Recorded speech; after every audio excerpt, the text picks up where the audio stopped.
those things, those stargates, really take a toll on you. Hi, I'm Steve Quayle, and I'm excited to share with you and ask you to come along on a journey that we're going to take you back in time, but we're going to launch you into the future. We're talking about three terms primarily: a stargate, a wormhole, and a portal. We'll show you how all of the ancient architecture that's much larger than anything we even have today, and how it's all related to the return of the aliens. Every place we go and everyone we talk to tells a common thread, tells a common story of their ancestors. This is probably one of the most exciting things that I've ever seen brought together. I want you to share our excitement, because at this point, no one's ever brought this together in this way, drawing so many different events and situations to give you a common understanding why all the ancient civilizations built archaeological sites and built astronomical sites, all looking to the stars, because they were aware that their origins came from the stars, and they're looking for, in essence, the star people to come back. So sit back and enjoy our presentation.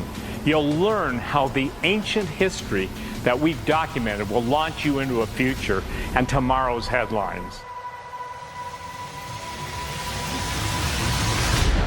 What you are about to witness is not science fiction, and this is not just some story or entertainment. This is real life, and it's happening every day all over the planet.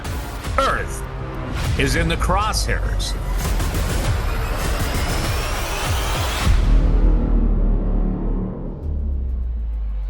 Computer scientist and UFO researcher Jacques Vallée once said, "If they are not an advanced race from the future, are we dealing instead with a parallel universe? Another dimension where there are other human races living and where we may go at our expense, never to return to the present. From that mysterious universe, are higher beings projecting objects that can materialize and dematerialize at will? Are UFOs windows rather than objects?" Writer John A. Keel once said, "The UFOs do not seem to exist as tangible, manufactured objects. They do not conform to the accepted natural laws of our environment. They seem to be nothing more than transmogrifications, tailoring themselves to our ability to understand. The thousands of contacts with the entities indicates that they are liars and put-on artists. The UFO manifestations seem to be, by and large, merely minor variations of the age-old demonological phenomenon." Throughout the world, people are literally, with their cell phone cameras and sometimes better cameras, are filming strange aerial phenomena in the skies. With so many people seeing phenomena in the sky, literally holes opening up in the sky and craft coming in or going out, now this phenomenon is being recorded on a massive scale worldwide. And it's literally because the stargates are open, the portals are open. Do you understand what time it is? It's the end of the age. First theorized by Albert Einstein himself, a wormhole is known as an Einstein-Rosen bridge. It connects two specific areas in the universe over vast distances and reduces the time needed to travel. Think of it like a tunnel with specific entrance and exit points. Wormholes appear to be natural phenomena and are different from stargates and portals and are not transportable. A stargate connects two different physical points in the universe, such as from Earth to Mars, or even from one place on Earth to another place on Earth. These appear to be based upon technology and can be repositioned. A portal, like a stargate, appears to be based upon technology and can also be repositioned. However, a portal also leads to different dimensions, and almost always, in our investigations at Gen 6, portals appear to lead to the spirit realm, or spirit world. We're talking about war from that dimension coming into our dimension. So what is important for everyone to understand is that stargates and portals are actively being articulated, opened, and closed as we speak. The gates of hell have opened. Dr. Travis Taylor, double PhDs, astrophysicist. He's designing the experiments over Skinwalker Ranch. Skinwalker Ranch is in northern Utah, which is one of the most unusually supernatural active areas in the entire United States. He's the only one that has ever modeled a wormhole using the most advanced scientific means and methodology of anybody on planet Earth. I was the chief scientist of the OD&I, Office of Director of National Intelligence, UAP Task Force, that was mandated by Congress in 2019 through 2022. It's a privilege to be here with you today to address your questions regarding unidentified aerial phenomenon, or UAP. What are UAP? Put simply, UAP are airborne objects that, when encountered, cannot be immediately identified. I have like 35 years of experience in the intelligence community, the Defense Department. We're doing NASA projects, aerospace defense, with lasers, rockets, spacecraft, high-tech concepts across the board, you name it. Dr. Taylor is not just some theoretical physicist with no real-life experience. He is somebody that people go to for answers on what's happening on, in, and around planet Earth. Perhaps we need some outside universal threat to make us recognize this common bound. I occasionally think how quickly our differences worldwide would vanish if we were facing an alien threat from outside this world. You know, I'm one of the few people who's written a textbook on how we would defend the planet if we were invaded by aliens, and did it from a serious scientific and strategic way. I started building radio telescopes when I was 16 years old and looking at the skies with scientific instruments my entire life.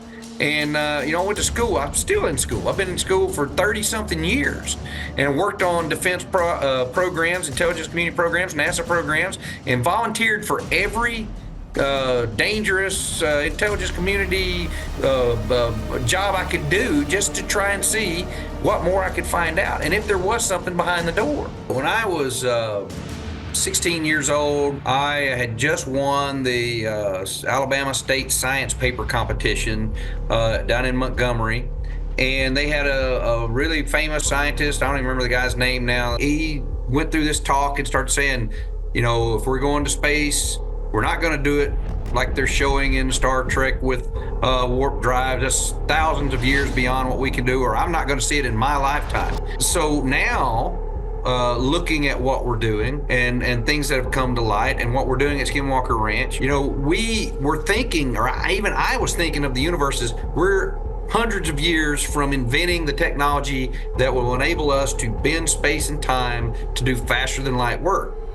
But I told myself when I was 17 that I wasn't going to quit till we figured it out. And I always been upset that humans don't live long enough to get to see the fruits of their labor, so to speak.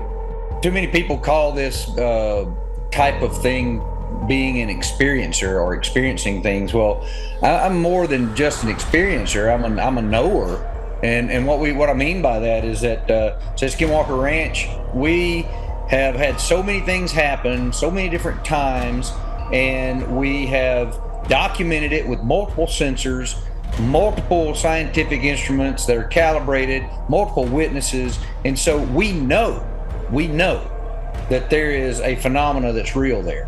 What the phenomena is, now I have no idea.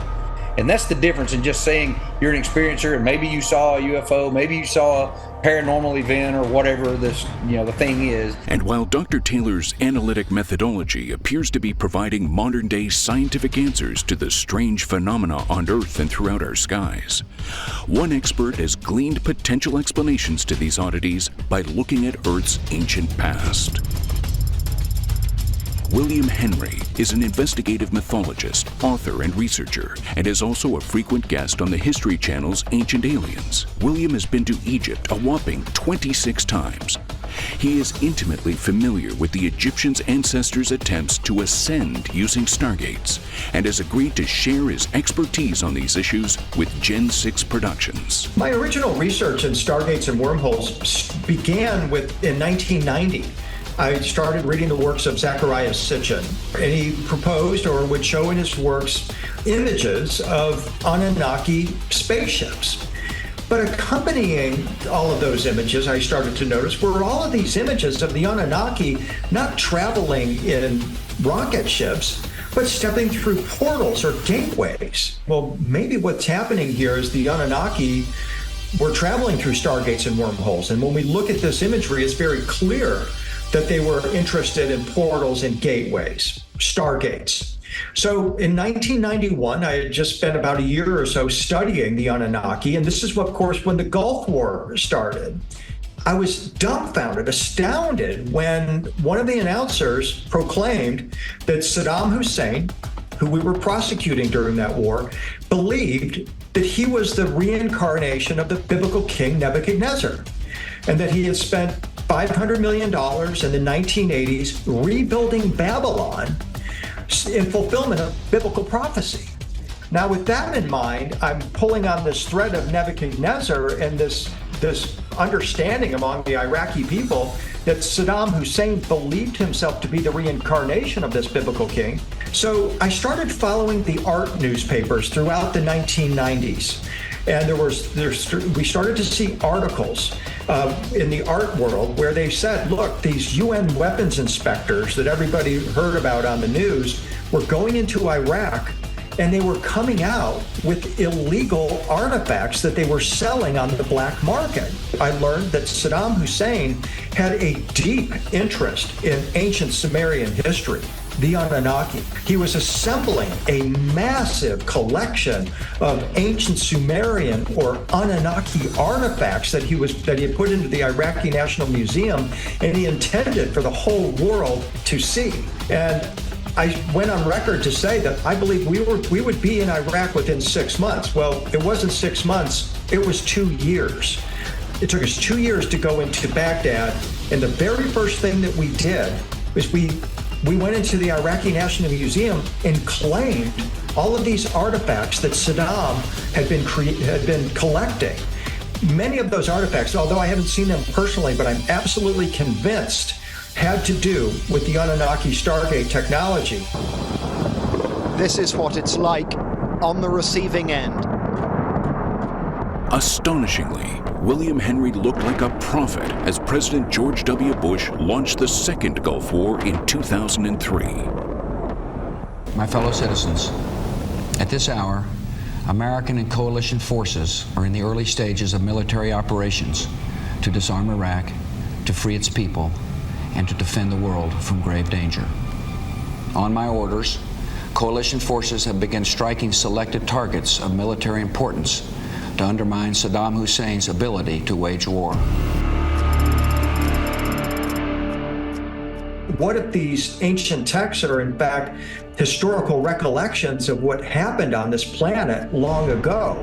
It's important for us to pay attention to this, because in numerous instances where this technology is used, there is, let's just put it mildly, interference from celestial beings. There are wars, there are prohibitions against humanity acquiring this technology, and yet we pursue it in our world. I've been to Egypt 26 times, beginning in 2003 on my first visit, and I was always intrigued by the Stargate imagery.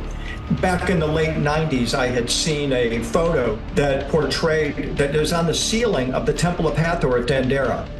And it portrays a Ptolemaic king, a human king, one of the successors of Alexander the Great, on what the ancient Egyptians called the Ark of the Millions of Years, or the Ship of Eternity. And the instant I looked at this U shape of the Ark of the Millions of Years, I recognized that this is exactly the way modern science portrays a wormhole.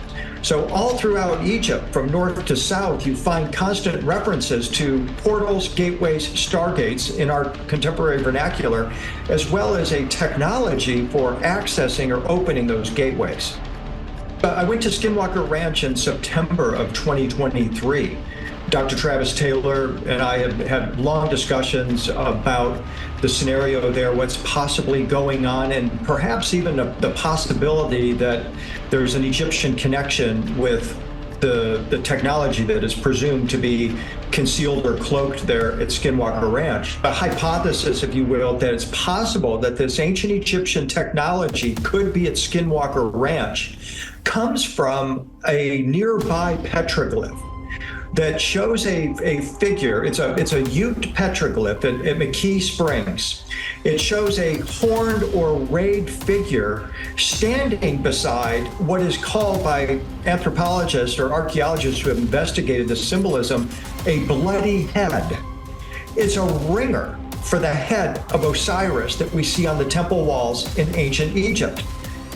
Beside this horned or rayed figure is a symbol that is unanimously understood as a portal or a gateway into another realm. It's a concentric rings symbol that is accepted as a portal or gateway. And there's another figure standing beside it that holds in his hand a similar diagram to what they're calling the bloody head. I don't think it's a bloody head. I think it's the head of Osiris, and it suggests the possibility that that technology was brought to Utah somehow, or for some reason, some unknown reason.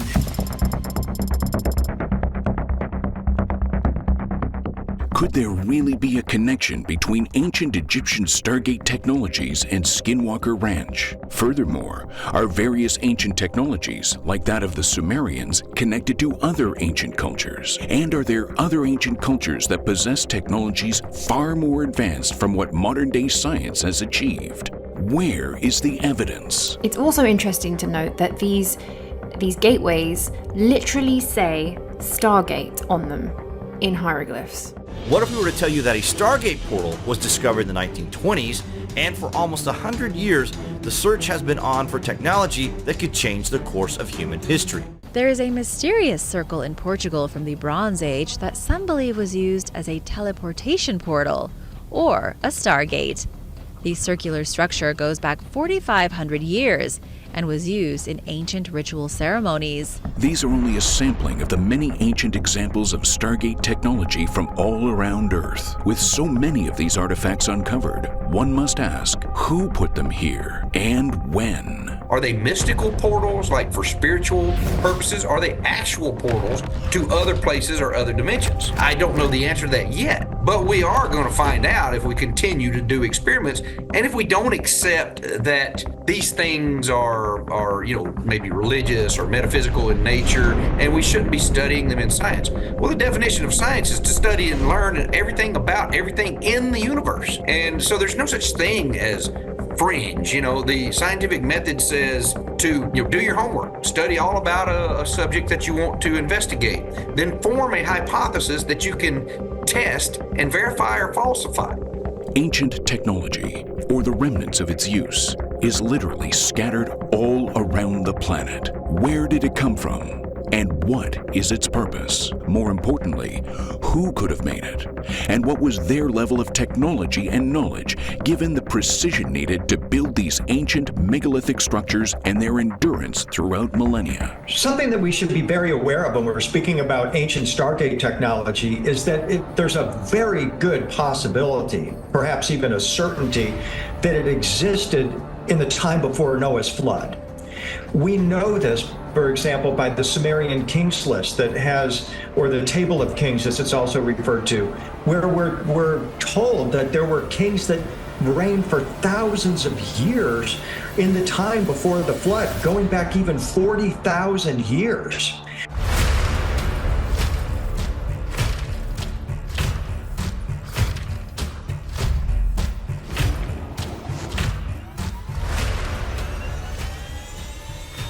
Good afternoon, ladies and gentlemen. I'm taking you today to probably one of the most unusual monoliths and megalithic areas in the state of Montana. And it's called the Playground of the Giants, where they have one of literally the biggest dolmens in the world.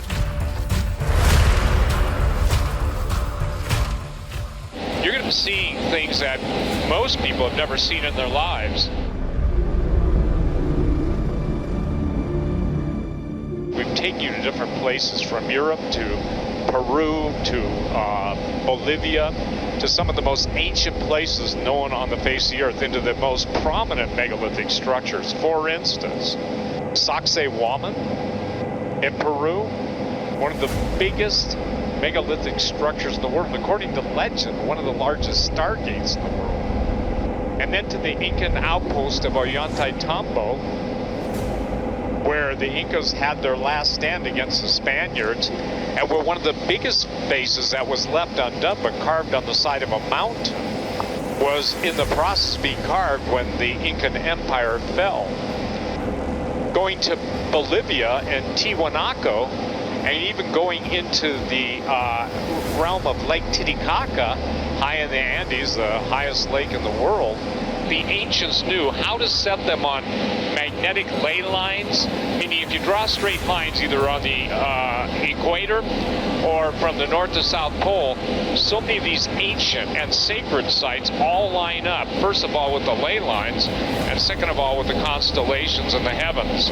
Obviously the Milky Way. For instance, the Zuni tribe in Arizona claims they're the children of the Milky Way, and they have a society called the Milky Way Society. On the History Channel's Search for the Lost Giants, on the episode Chasing the Bones, host Jim Vieira explains ley lines. He says, quote, "The theory is that there's almost a worldwide grid that's like the human acupuncture system, and there are different sites built at hotspots that were there, and they are called ley lines, an electromagnetic line of force that creates a vortex." Jim isn't wrong. Many people believe that an ancient civilization or civilizations not only built the megalithic structures on Earth, but that those structures were part of a pre-Adamic energy grid. So sophisticated is the system that modern-day mainstream science cannot even fathom its existence. Those structures and that grid were placed by the ancients on what are called ley lines. If you draw a line from where we will be showing you all the way down to the tip of South America, it intersects with some of the most famous ancient landmarks of prehistoric history and what are known as megaliths. Just because people don't understand something doesn't mean it's not true. So sit back with us in the cockpit and enjoy some amazing sights as we're over the playground of the giants.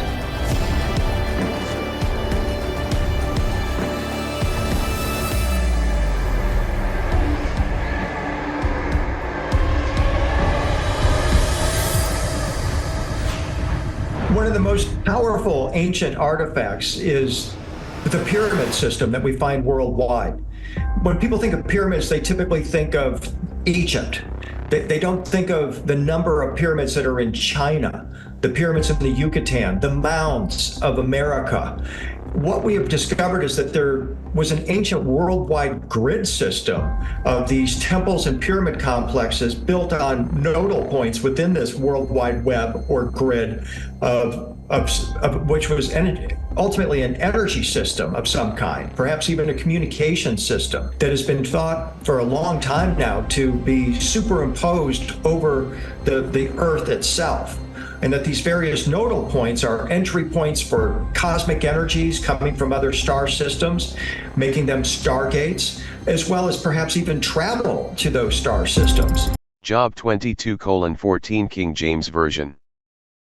14 Thick clouds are a covering to him, that he seeth not, and he walketh in the circuit of heaven. We will look at the word circuit. Circuit in Hebrew is chug. It means a circle, circuit. Compass. From chug comes chug. It means to describe a circle. From chug comes chagag. It means to move in a circle, to march in a sacred procession. The earth and celestial bodies reel to and fro. From chagag comes chaga. It means to revolve, fear, terror. This is describing the pathway of heaven as surrounding the earth. We will look into Psalms 19:6. The Hebrew word for circuit in Psalms 19:6 is tikupha. It means a revolution of the sun, course of time-lapse, circuit, come about, end. From tikupha comes nikaf. It means to strike with more or less violence, to knock together, surround or circulate, compass about, cut down, destroy, go round about, enclose, round.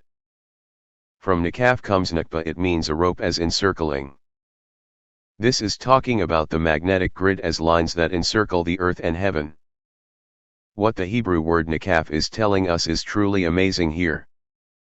This is speaking of the circuit in which the sun goes that follows the circuit of heaven. But then it tells us that something is striking this pathway and to knock things together. And also to cut down and destroy. This is talking about the powers given to Satan to maintain and watch over the circuit of heaven as his duty God gave him before he fell. The words strike and knock together means the maintenance and building process of the circuit of heaven. Surround and circulate is telling us that Satan has the power to go where he wants by using this as a power given by God, which is why Satan is called the prince of the air. The words destroy and cut down is telling us how Satan loses his power in the air when the battle of Revelation happens and he is defeated and no longer holds power. Demonic activity and sacred spots is also connected to the circuit of heaven. Psalm 104:3 King James Version. 3 Who layeth the beams of his chambers in the waters, who maketh the clouds his chariot, who walketh upon the wings of the wind. Walketh in Hebrew is halak. It means to walk, enter, follow, forth, forward, go, away, on, out, up and down, lead, march, walk to and fro to places. The Hebrew word here is telling us how the circuit of heaven is used. You enter, go forward, up and down, march and go to and fro to places and then away. Satan as the prince of the air uses the circuit of heaven to go to and fro throughout the earth as mentioned in Job 1:7. Satan only has power in the second for now until cast to earth when he is defeated in the battle of Revelation 12:7. 7 And the Lord said unto Satan, Whence comest thou? Then Satan answered the Lord, and said, From going to and fro in the earth, and from walking up and down in it. In it means the circuit of heaven. Ephesians 2:2 King James Version is talking about Satan as the prince of the power of the air. 2 Wherein in time past ye walked according to the course of this world, according to the prince of the power of the air, the spirit that now worketh in the children of disobedience. We will now look at what the pillars of heaven are in Hebrew.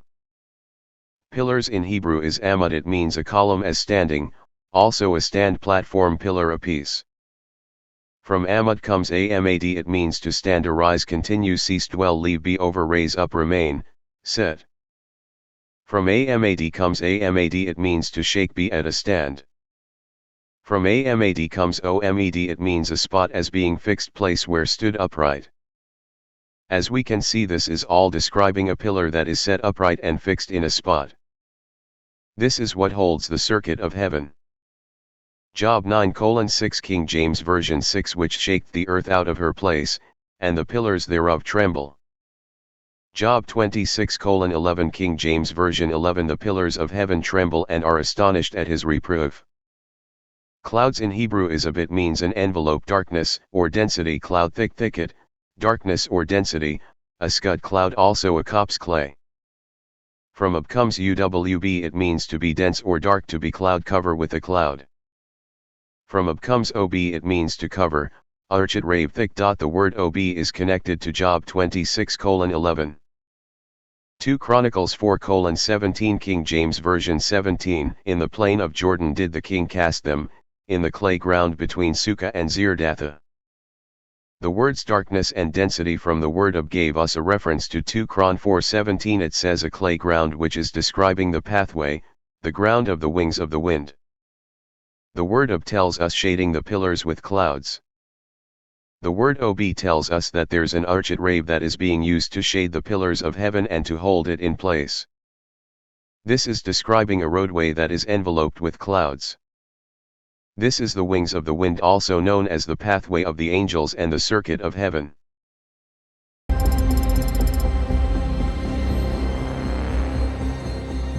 Native American stories and accounts from other Aboriginal people throughout the world are replete with both ancient and modern tales of fantastic craft in the sky and strange visitors, their gods or spirit people from other dimensions. Just how did those beings get here? And is there more to this lore than meets the eye? And more to the point, is there a direct connection from these stories to stargates, portals, and wormholes?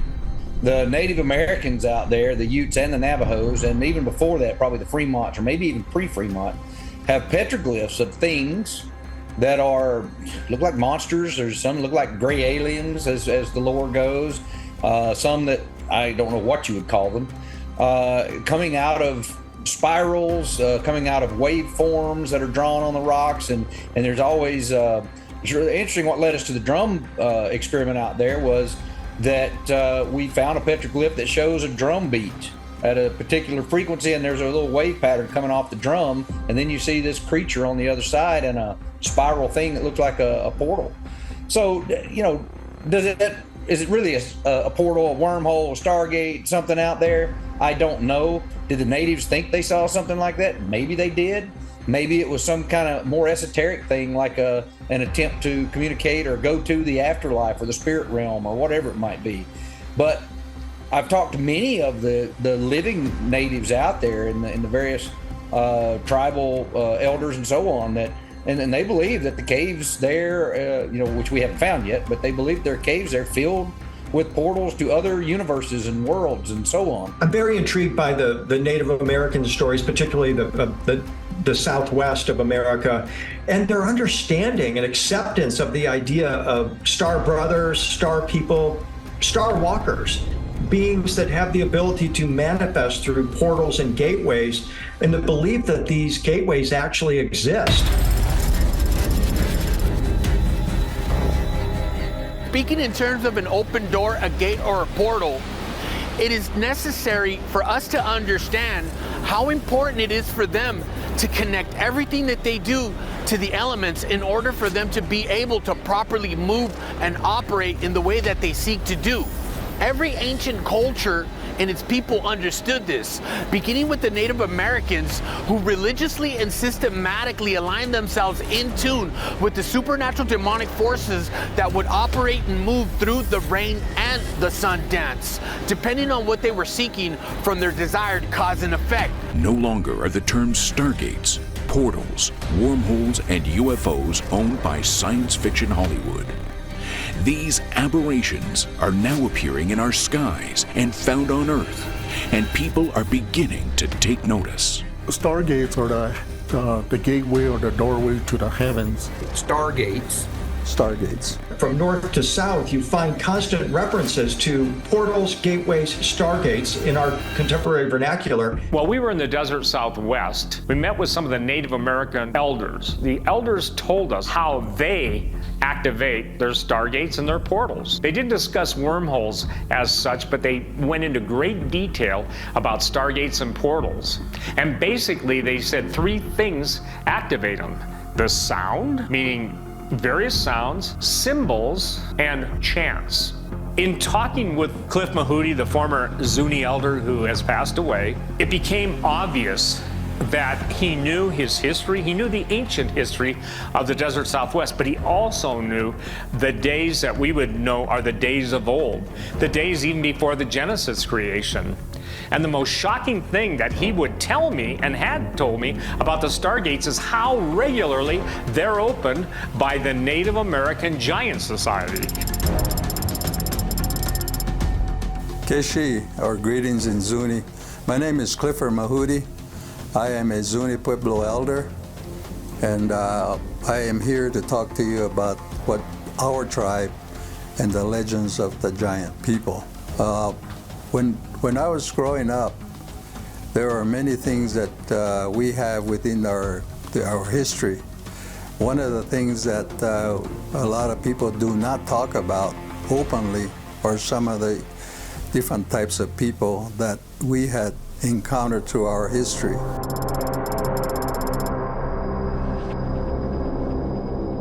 What exactly are stargates, portals, and wormholes?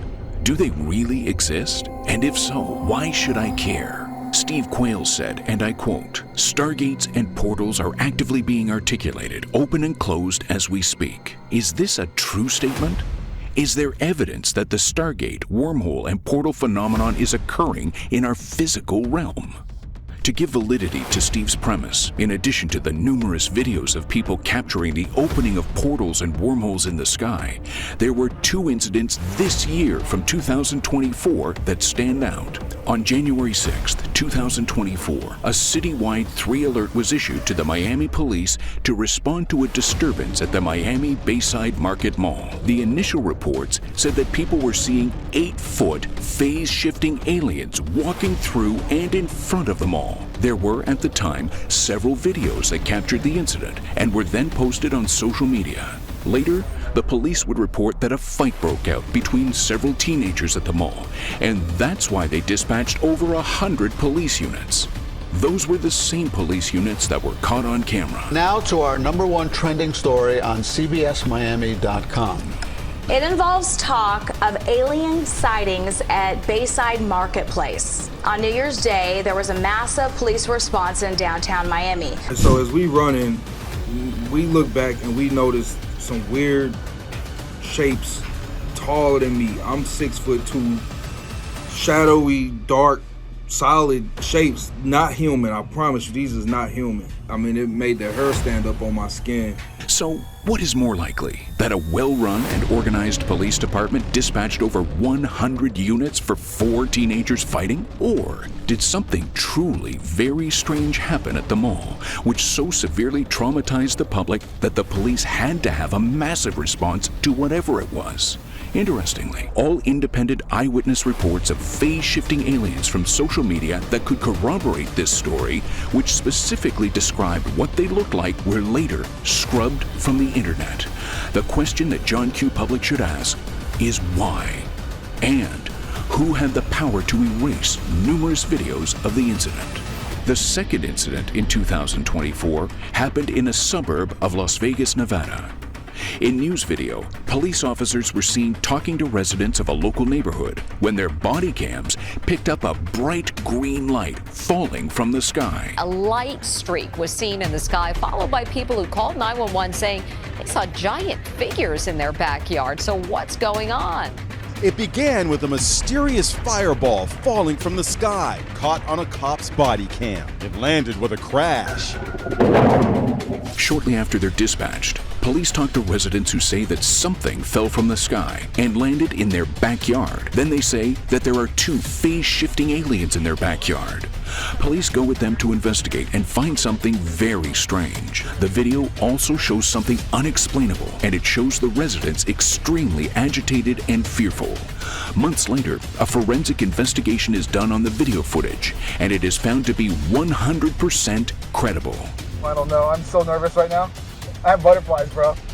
Everyone saw a shooting star, and these people say there's aliens in their backyard. Scott Roeder is an internationally recognized evidence specialist and founder of the Evidence Room. You've analyzed the video in Las Vegas in that backyard. Edited, fake, what's your take on it? No, there's no editing. That is an original video. We did a complete analysis of it, and we tried to debunk it to see if there was something that was added to the video. The point is, these are only 2 examples of Steve Quayle's assertion that the interdimensional gates of hell have now opened. He contends that these types of incidences will increase exponentially, and people will not know how to handle it. After all, the Bible does talk about in Luke 21:26, people fainting from fear and the expectation of the things that are coming upon the world. For the powers of the heavens will be shaken. Steve's right. We are in that season, and the interdimensional gates of hell are open. Well, stargates, portals, and wormholes, they connect the visible realm to the unseen realm. They connect the physical realm on terra firma, planet Earth, to the different stars, to the different planets, to the different legends, to the different myths of history. And that's what's so important about understanding stargates, portals, or wormholes. And in discussing stargates, the Native Americans refer to the star people. They came from the stars. Across the world, and especially throughout the United States, into South America, all over the world, especially in Romania and the Ural Mountains, there are vast underground tunnel systems that connect these stargates and portals, as well as alien bases. What is a stargate? I define a stargate on 3 levels. A stargate is a connection between one star and another star, or a star system and another star system. A stargate is a place on Earth where the light or frequency or vibration of a particular star system is collected on Earth. This is why, for example, we build the 3 pyramids of Giza as mirror images of the 3 belt stars of Orion, or why temple complexes are aligned with the Pleiades star system. There's a belief that by creating a mirror image, you create a conduit between that star system and the location on Earth. The third definition of a stargate is it's an actual interdimensional transportation device, a wormhole. So what we have here is a confluence between the term stargate and the word wormhole. Technically, a wormhole is a shortcut through space-time, and a stargate on Earth is a location where a wormhole is actually accessed or located.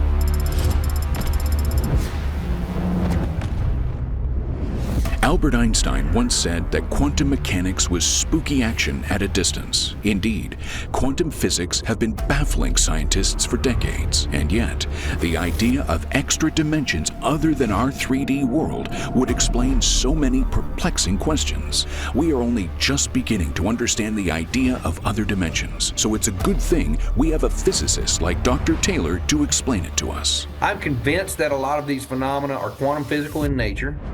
Consciousness is quantum physical in nature. Your brains work like a quantum computer. And reality is some superposition of all of us different quantum computers interacting with each other. Since quantum physics does happen across the universe instantaneously, it makes sense that things happening at Skinwalker Ranch might be connected to things happening, say, in Sedona or Denver, or pick your place where weird stuff is happening. They could all very well be connected. And here's the other thing. I'm talking right now at least, about the things in space. Quantum physics we know now is across time, instantaneously. And I don't mean into the future, I mean all of time. Your future does influence your past. Think about what I just said. So we don't know what these phenomena are, or when, or where they came from. My name is Marcellus Medina. I'm from the Pueblo of Zia, which is located in New Mexico. The history or the legends within our Indian stories or Indian realm of being passed down from one grandfather to son to grandson. We have been told stargates are the gateway or the doorway to the heavens exists within our present day in the modern world. We do have openings that open up throughout the whole what we call Mother Earth. These openings are dimensional, what we call the four worlds or the fourth world that we're living in. There's different layers, different dimensions and different layers that are coming. There's a 5th, 6th, 7th, even all the way up to 20 dimensions. And I have gone through these stargates myself, and there are other individuals. These doorways are open up. It's not a direct doorway to the direct God, which everybody is searching. It's a process that we go through as Native Americans. Is there really something to all these legends about portals? I mean, we've got a petroglyph 3/4 of a mile or less from this spot that we've had anthropologists tell us depict a portal in the sky. We have reports from people that go back tens of years, even hundreds of years, about portals opening up and things coming out of them. What we have is scientific data that is telling us there is some sort of strange phenomena that I don't think anybody's ever seen before or measured. There is a convergence of events in our skies, on the Earth, and under our oceans that appear to be intersecting with ancient myths and legends. In addition, many Native American oral traditions are corroborated with 21st century Indian experiences. There are some real highly technological events that occur. It's sort of like going into a different time zone, in a different dimension zone. And these were the ancient alien type. The aliens were actually here way long time ago, and they, in lieu of the aliens, they became the Kachina people. So the Kachina represent the aliens that used to come here, and they go through certain points on the planet. They call them portals, or Stargate became a phrase within the last 20, 30 years. But in those days, they say that they were in the underground systems, but they were directly from space. And the way I explained it in a technological way is that it's like a veil that's hanging there like a curtain. It is so thin that when you passed in there, you're in a different dimension. When you go into Indian country, there are so many different places, what they call sacred areas. The different Pueblo people, they have their own, if you want to call them stargates. That's where they go and they talk directly to the other beings from different.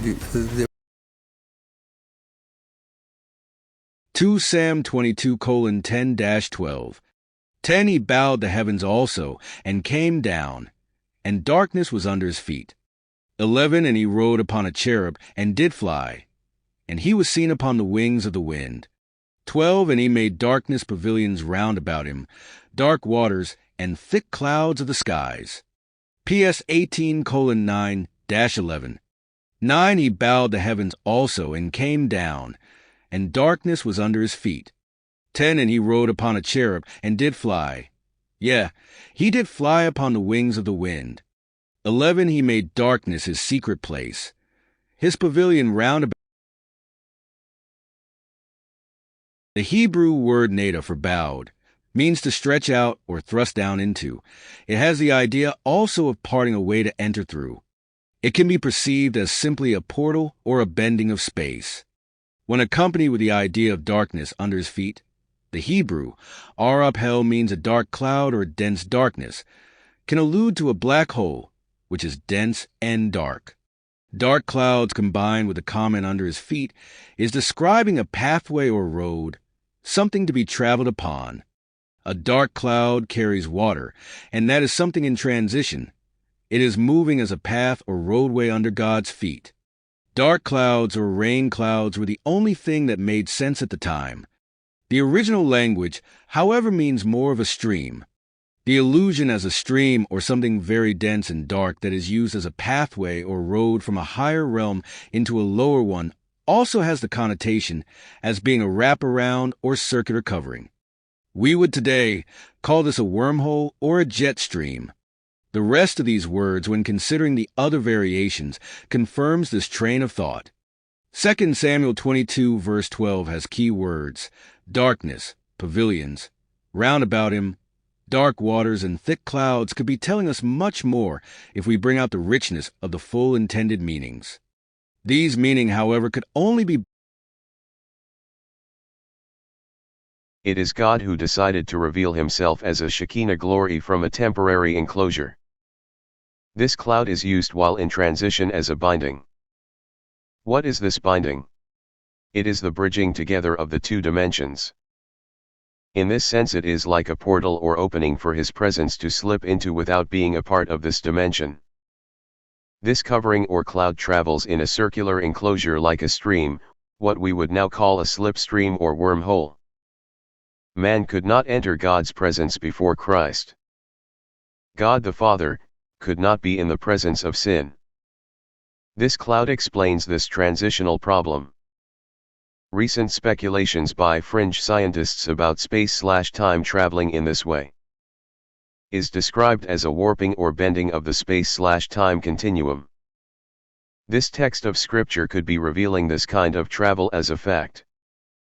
And this covering or vehicle is a cloud, or as we have seen by other verses, an angelic order of beings from the eternal realm.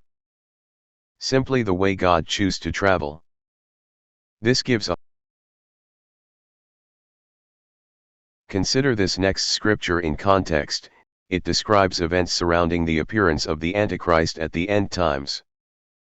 2th2:9 Even him, whose coming is after the working of Satan with all power and signs and lying wonders. Signs and lying wonders, as commented by one of the top ancient Greek scholars of today, Spiros Zodiates, Doctor of Theology, states that these two words do not refer to different classes of miracles, but to different qualities of the same miracle. Terrors is a miracle regarded as startling, imposing, frequently used elsewhere for strange appearances in the heavens. See Mayan, a miracle with an ethical end and purpose. They are valuable not so much for what they are as for what they indicate. With this understanding, we can expect strange appearances from the skies bearing an ethical or moral message. One that is contrary to the God of the Bible and points to the coming Antichrist. I do not know of any other twofold event that could sound more like the sightings and reported messages of UFOs and aliens. If you think about this history, ancient Egyptians, the Sumerians, the American natives, the South American natives, the Central American natives, all of them have myths about sky gods and portals to other places, whether it's heaven, some spiritual place, or an actual place. If it's an actual place, then what is it? If it's another dimension, what is it? Well, by definition, it is a wormhole. Something that I've observed in studying this subject of ancient stargates and wormholes for a couple of decades now is that we literally could rewrite the history of humanity, that virtually every war, major war, has been an occult war. It's been about control of locations of ancient stargates or ancient knowledge. It's been about utilizing that technology. What I found out when I was talking to Cliff off camera, and I talked to him at length, was the fact that the elders are afraid of the white people learning how to open the gates and close the gates.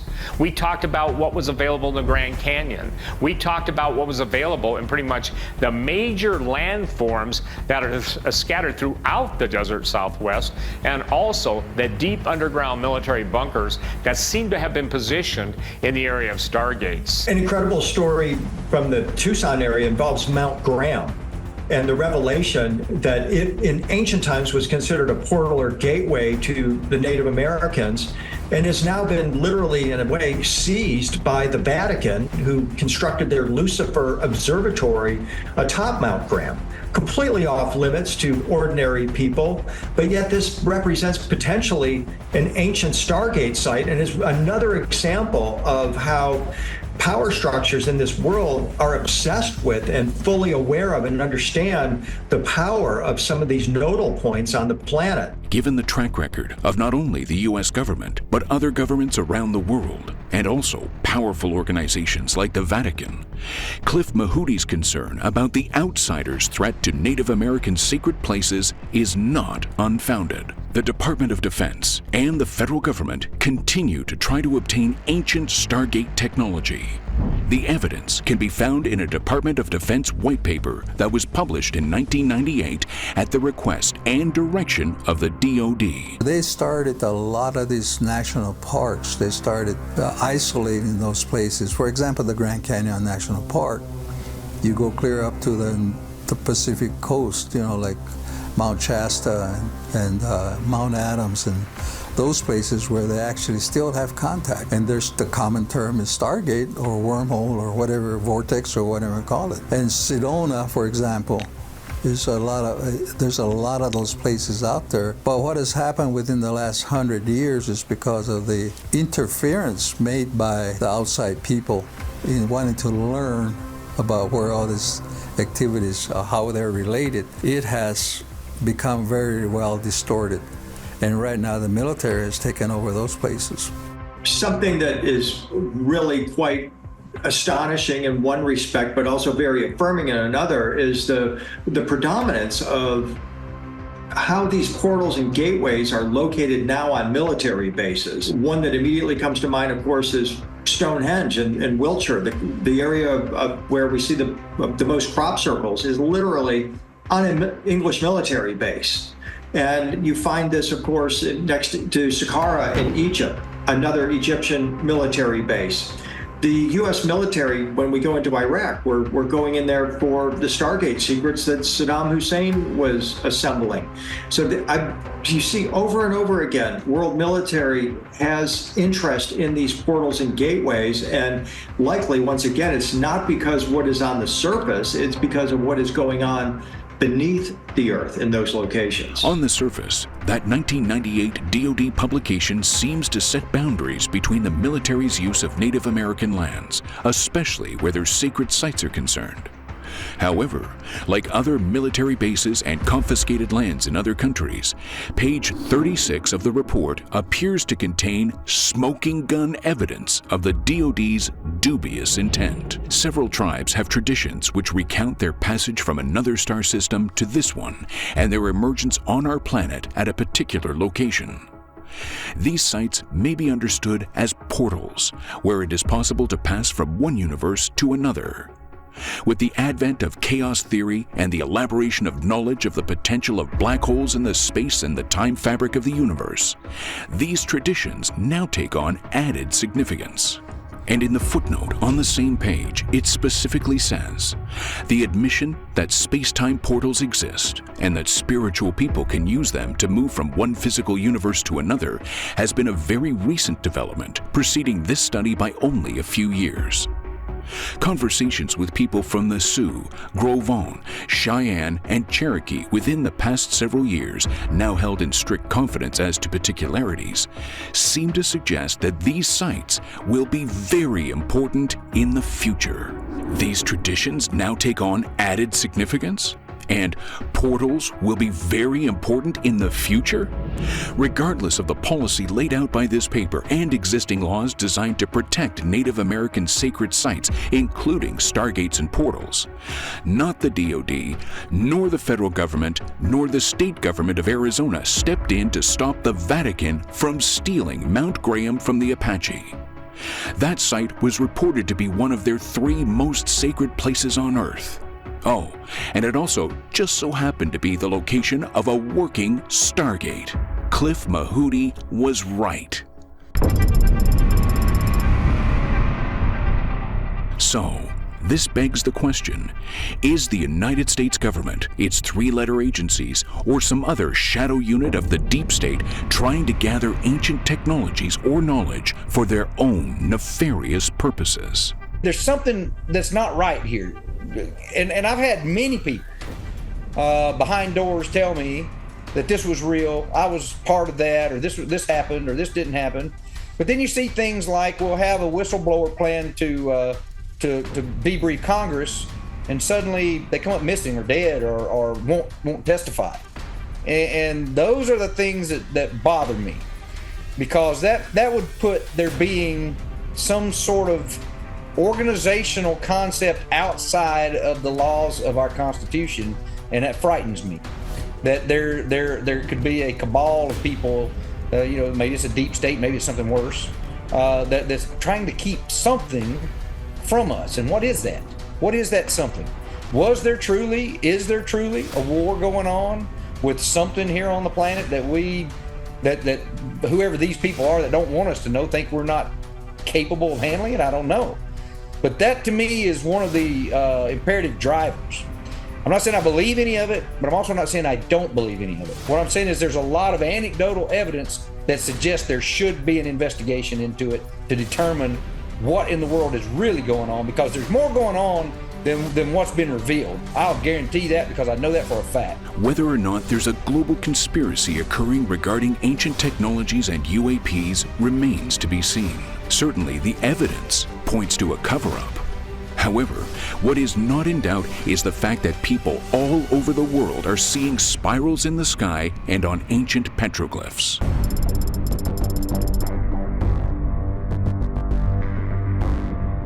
The desert Southwest, especially in the Four Corner regions of the United States, and their affiliation or their open acknowledgement of stargates is astonishing. And you cannot separate the myths and legends from the spirals. Whenever you see a spiral any place in the world, that is the denoting of a Stargate location. The spirals and the stargates can be opened by just about anybody, anybody that has the knowledge and the skills that has to do with rituals and prayer. You see these spirals in the sky. For example, that major one that happened in Norway just before Barack Obama received the Nobel Peace Prize immediately signaled some kind of a Stargate or wormhole technology. The stargates are basically the openings. Any person that asks for permission to speak to their gods and to the spirit world, as we call it. These stargates can be opened up through prayers, through sacrifice, making of potteries and whistles. These instruments were used to open up these stargates. These doorways, dimensional spirals will open up. When one can appreciate the meaning of the spiral as a symbol for a gateway into other realms, It gives you sort of a pair of magic glasses then to peer around the world. We see spirals on rock art all over the world, going back many thousands of years.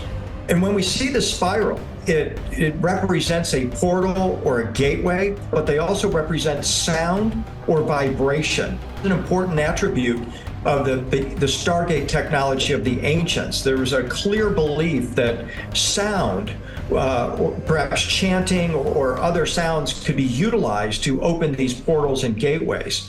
So by appreciating the symbol of the spiral, it puts us into the language, if you will, of the Stargate travelers.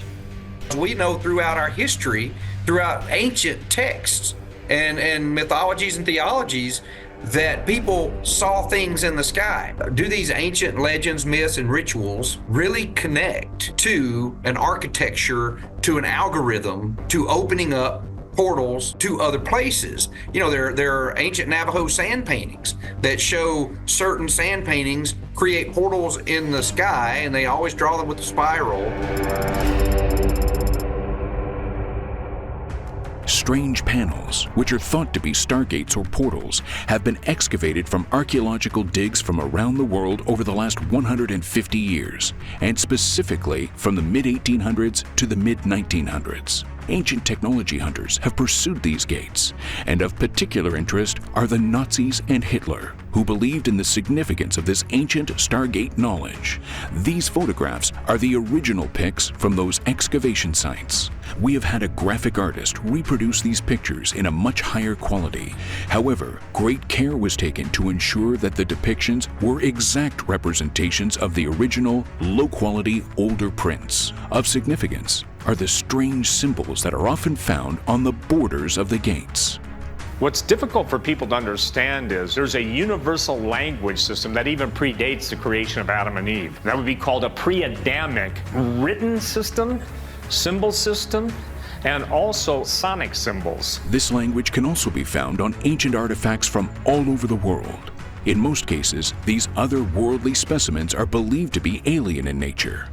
However, Gen 6 Productions believes that this language is a clear indication of fallen angel interference with mankind. This language is a combination of strange symbols and hieroglyphs, and based upon our research, the symbols are not a single letter as in our alphabet, but a whole series of thought, not unlike Chinese and Japanese characters. Gen 6 Productions has funded the gathering and deciphering of this ancient alien language over the last few years. This effort has literally cost hundreds of thousands of dollars, an army of extremely smart volunteers, as well as exhaustive supercomputer time. Steve says that it's like God placed a time lock on the revealing of these gates and this language until modern technology could catch up. In addition, it wasn't until science fiction movies like Stargate and Contact were released which gave society the ability to consider the existence of portals. The modern world of advanced science has been handed down and taught. They have been given this ancient concept. It identifies as the first principle to all life, setting itself in the place of God. Only unlike the scriptures, they fail to properly identify and inform the people of the supernatural implications brought about by the demonic forces that operate with them, from them, and through them. Speaking of ancient technologies that are very real, East Indian legends and myths are replete with them. When we turn to India, East India, we find amazing stories. The Mahabharata, for example, is an Indian text that is replete with descriptions of Vimanas, as they're called, these celestial vehicles, the vehicles of the gods, wars between the gods, what sounds like advanced laser weapons or sound weapons, nuclear war is even hinted at in these stories. And it all brings forth this idea that the ancient world was very different than we have understood until now. That in fact, the ancient world and the imagination, they conceived of these weapons and technologies that we are now just on the verge of duplicating ourselves. Such ancient technologies continue to lead us to the question, what or who was on the earth in our ancient past and had the intelligence and technological savvy to accomplish such tasks?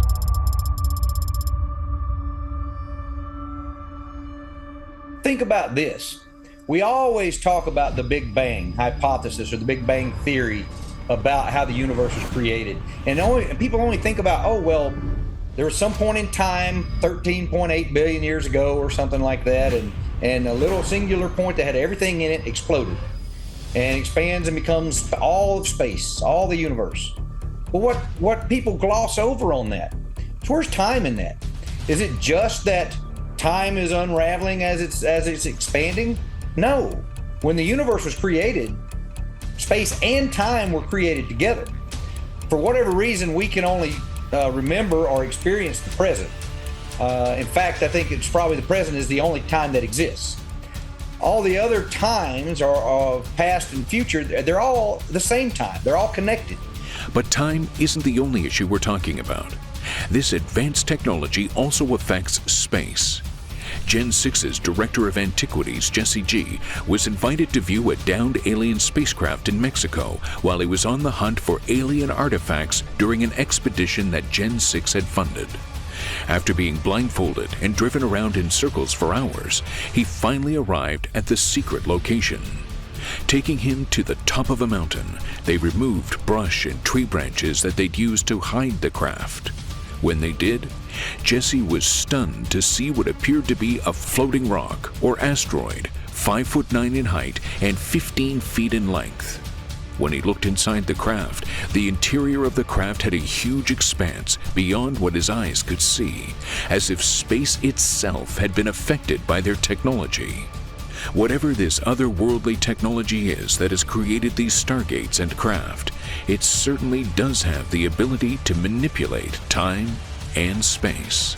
As Travis and I continue our investigation, we realized that the ancient Egyptians said that this image on the wall of the temple at Dendera actually represents the moment of creation, but it's also potentially involved in their Stargate technology as well. Because we have to remember that the fundamental premise of the ancient Egyptian culture was that we can open gateways into other realms. In Earth in the Crosshairs, our purpose in putting out this documentary based on ancient stargates, ancient portals, ancient megalithic structures, references to the doorway to the gods, references to portals to hell.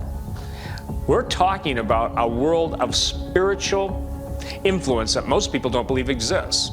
A dimension is precisely defined as a parallel space-time continuum, which is fully contained, just as the space-time continuum we live in and understand. So in essence, the dimensionality or the specific structure of our dimension has the equivalent in the spiritual realm.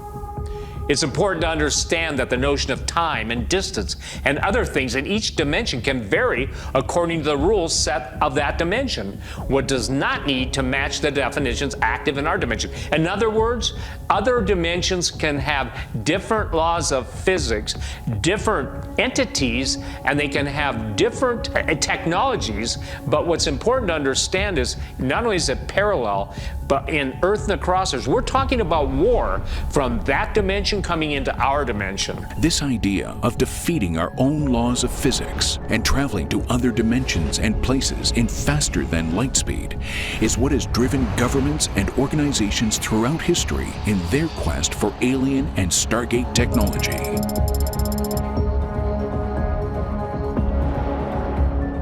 Some have proposed that Wernher von Braun, the Nazi rocket scientist who was brought over during Operation Paperclip and became one of the instrumental figures in the development of the Apollo program, was also privy to ancient Stargate secrets, that in fact the Nazis had possessed this technology as well, or were perhaps on the verge of rediscovering it.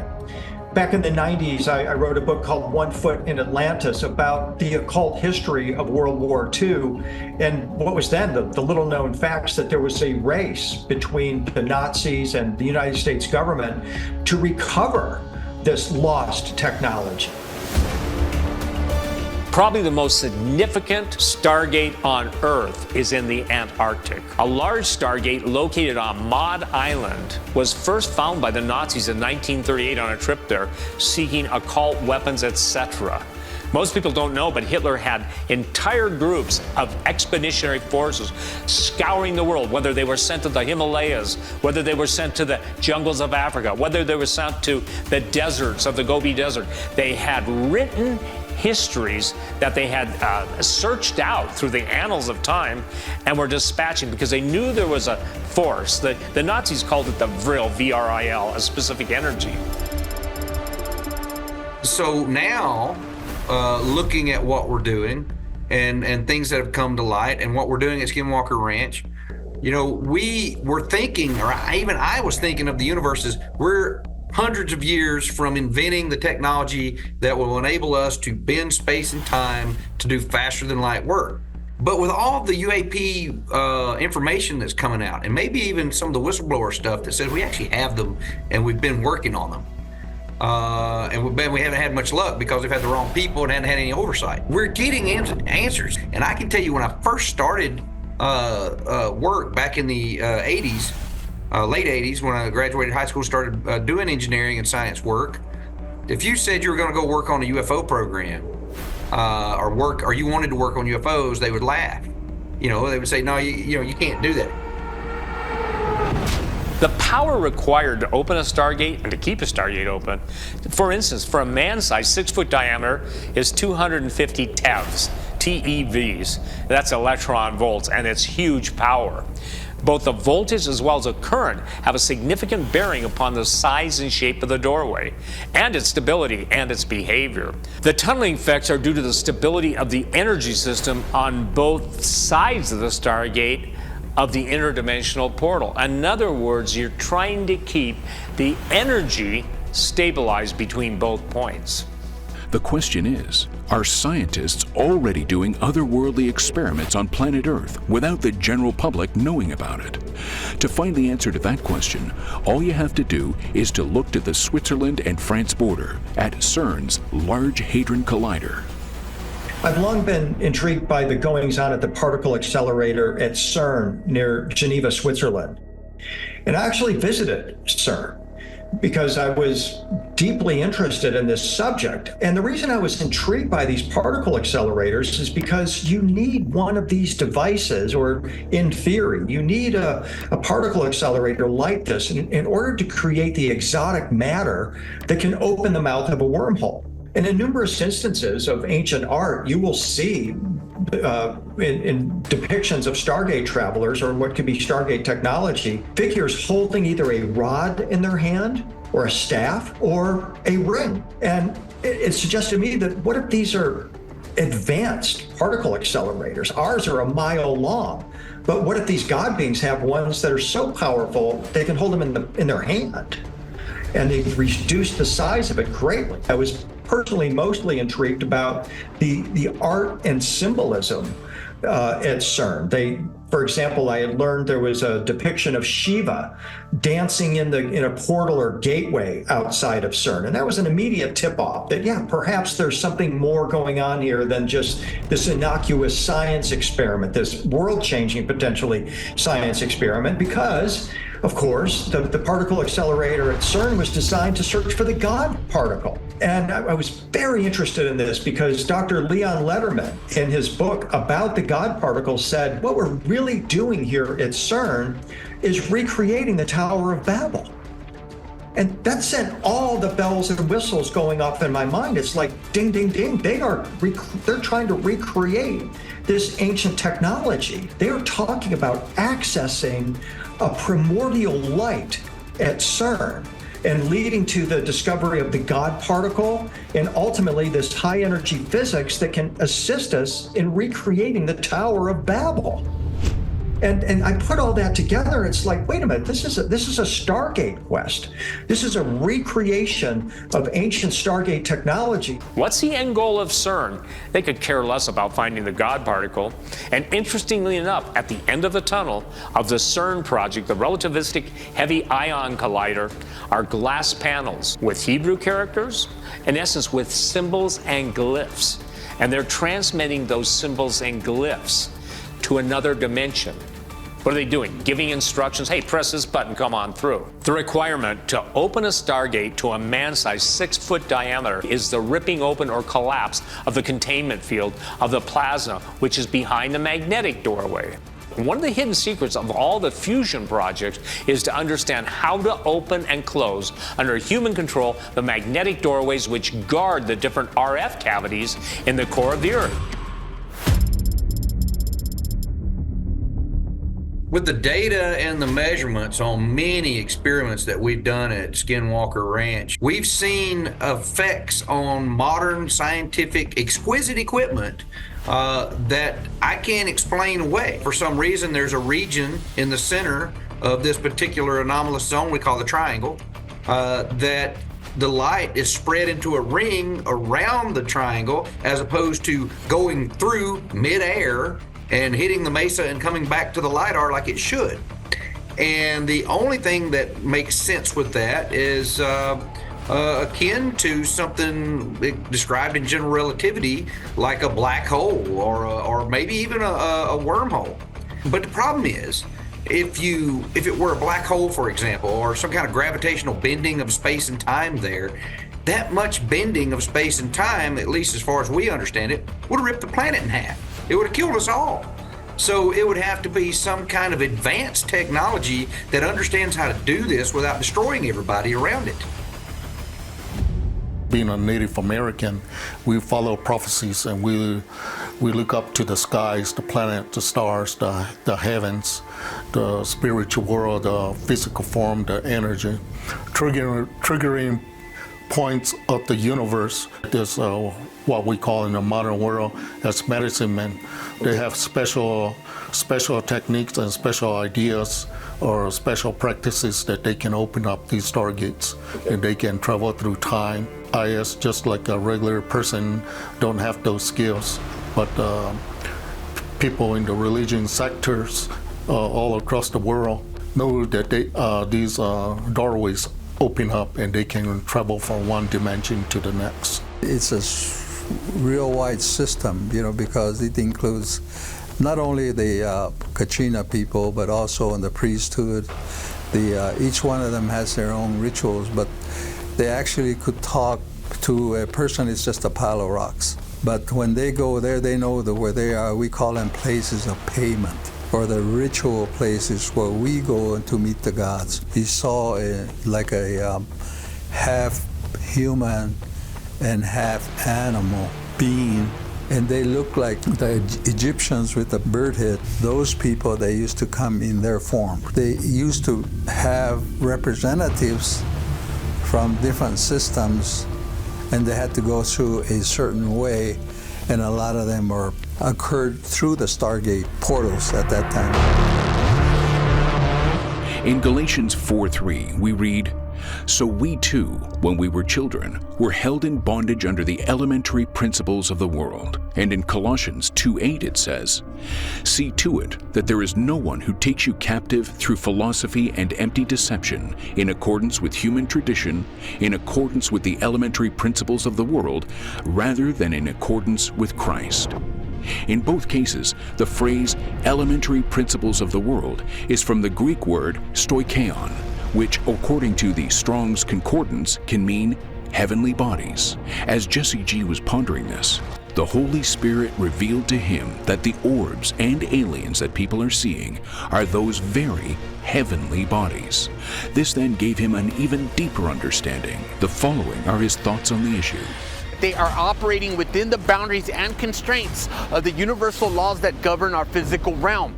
They are operating and maneuvering within the realm and the sphere of our existence, utilizing every known and available particle component, from the lowest, most primitive to the highest, most complicated and advanced levels, manipulating down and into the most intricate detail within the spectrum of the particle world of quantum mechanics, then manifesting themselves as quantum particles on a larger scale. That is, when they are not deceptively masquerading as craft or mythological creatures and deities from our ancient past. Both angelic and fallen angelic beings can equally utilize this technology. I mean, I would like to think that the power of love, the power of Christ, would be an essential aspect of this. But the stories betray that. And instead, they say that the fallen ones, the darker entities, also are able to utilize this technology.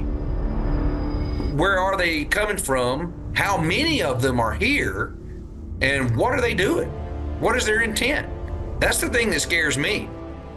The fallen angels' endgame, whether you want to accept the fact they're aliens from other planets or interdimensional beings from a spiritual world that's another dimension, separate and distinct from our physical world, the endgame is that the greatest deception in mankind's history is coming into play. When it comes to the belief of the common man, they believe that the aliens create them and that the aliens are coming back, the Prometheus factor, if you will. So that's where we're at right now, and we're just beginning to see the beginning, the advance guard of the total alien infestation of planet Earth.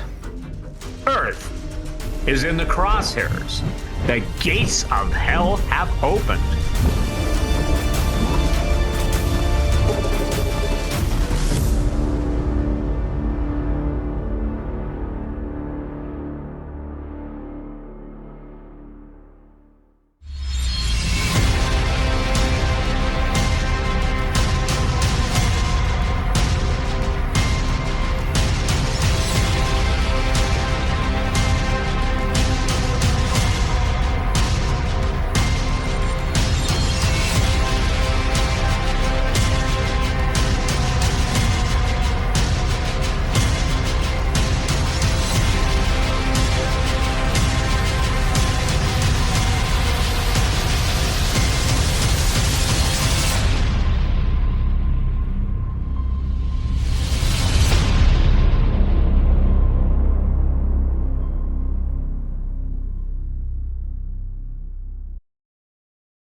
Daniel 12:4, but thou, O Daniel, shut up the words and seal up the book, even to the time of the end.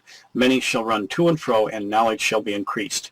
In other words, no one could understand the full meaning of what Daniel saw and tried to describe until science and technology could explain what he was shown.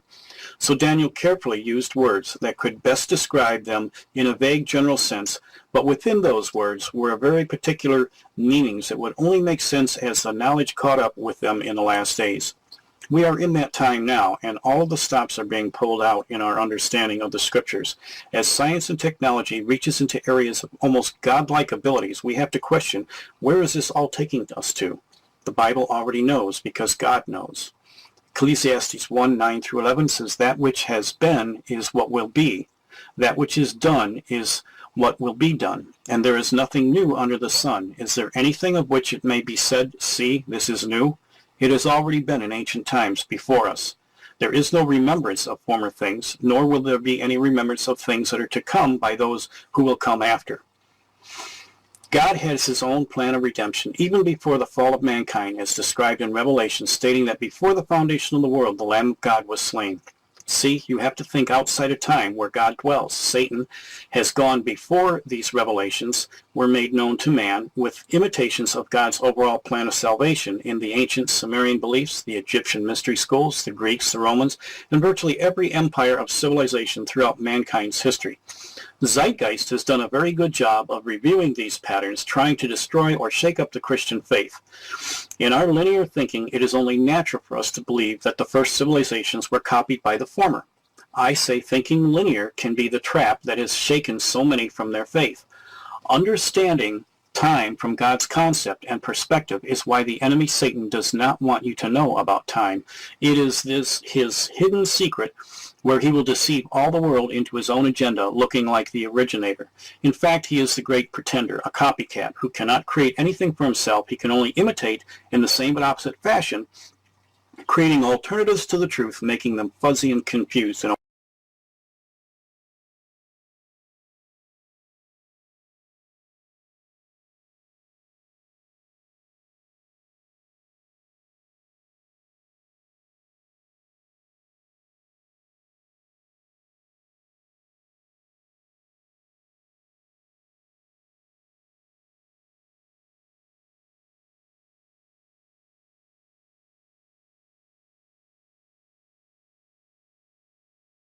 In 1989, Al Bielek came forward to reveal his participation in the astonishing Philadelphia experiment, and that he had survived time warping, invisibility, and electromagnetic zapping. What is this machine? Well, this is a time traveling machine. To start it up, we have a special key. Which we put in here. This is actually called a trix. So what this is basically another watch, but this contains all the DNA from other extraterrestrials. I could go through all the extraterrestrials and I just slap it like this, I would turn into them. I was a child participant in DARPA's Project Pegasus, which was the U.S. time-space program at the time of the emergence of different forms of time travel in the U.S. defense technical community. It's been concealed from the American people.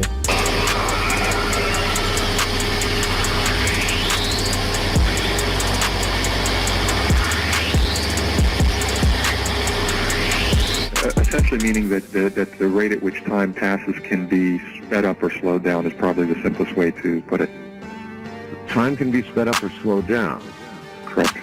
Effectively resulting in time travel? In 1995, Dr. Anderson founded the Time Travel Research Center. Today, the world's most advanced research laboratory dedicated exclusively to the study and development of time control technology and its application. You're a physicist. You were employed at a young age by the United States Air Force. This man's actually figuring out ways to stop time, and they could go forward faster and go backward, and all sorts of neat stuff that we're going to get into.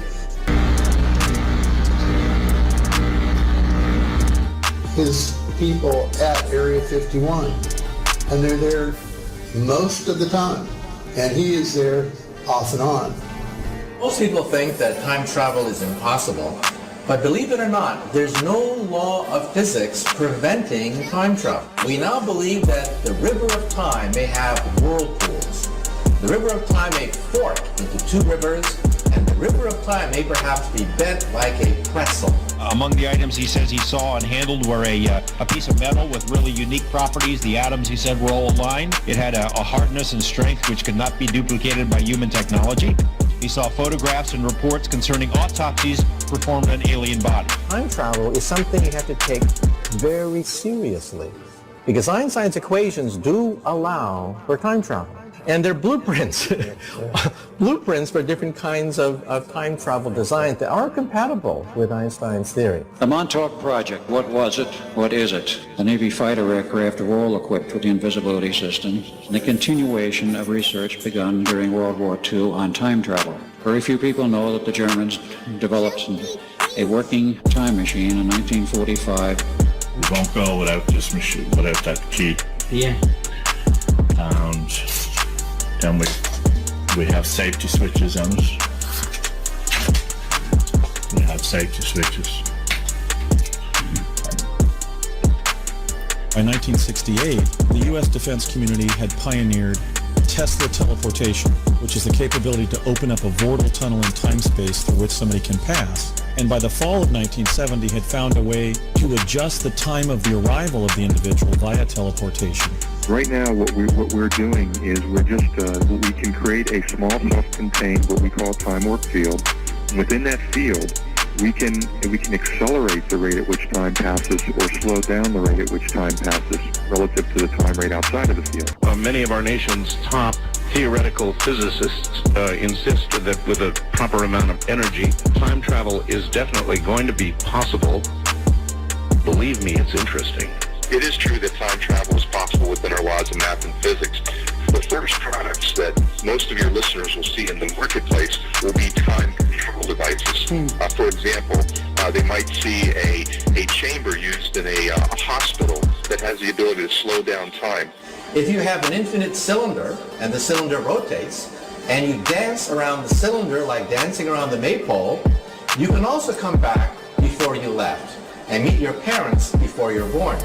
Being at Area 51, having access to the TR-3B, the TR-6, I could make a time jump with either one of those vehicles, but they don't have to be authorized by the military. Time and space are like a fabric, like rubber, like a trampoline net. However, if you stretch the trampoline net so much, it can rip, perhaps. Turn this trampoline net into a pretzel and allow yourself to go backwards in time. They were going to strip me of all my memories, put me through the age regression equipment, reduce my physical size of the body in age to about 1 year, and then plug me into another family in the past, namely 1927, which is what it turned out to be. This button here, that is when this is up, we can go either to the future, is up, or down for the past.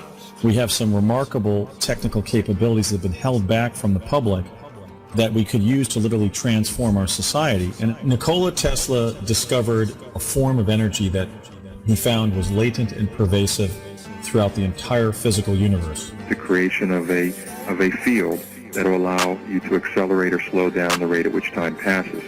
The generator that we use to create that field is called the time warp field generator. All right, is electromagnetic energy involved? Yes, it is. I knew it. When somebody's injured, they can be put into a chamber to slow the rate of time to prevent damage while treatment is being prepared. These are the types of time control products that will be fielded first into the real world mass market. And his name is Rock, and he's a gray alien. He acts as an envoy to the United States and the U.S. Air Force, and he has a detachment of his people at Area 51. Phase 3 was the development and the continuing work on time tunnels, time research, and what could be done with it. Transporting yourself or an object through time, you maintain the same physical location reference. When you array radiant energy and somebody jumps through it, their inertia opens up a vortal tunnel in time-space. There is no transformation of the individual, and the individual does not have to be traveling at the speed of light.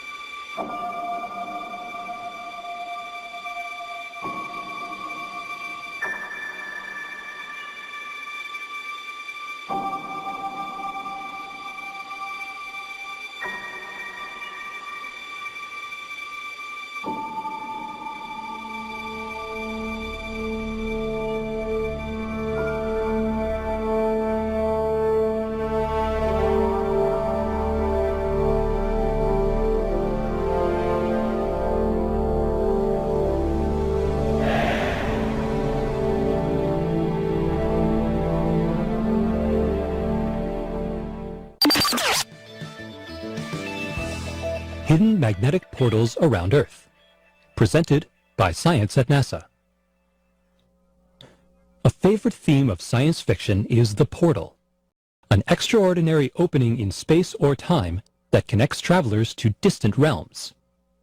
A good portal is a shortcut, a guide, a door into the unknown, if only they actually existed.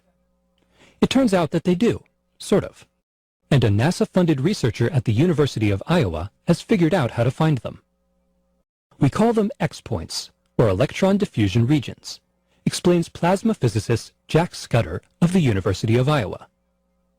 They're places where the magnetic field of Earth connects to the magnetic field of the Sun, creating an uninterrupted path leading from our own planet to the Sun's atmosphere 93 million miles away.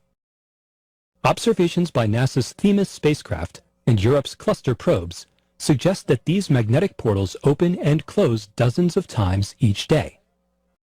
They're typically located a few tens of thousands of kilometers from Earth, where the geomagnetic field meets the onrushing solar wind.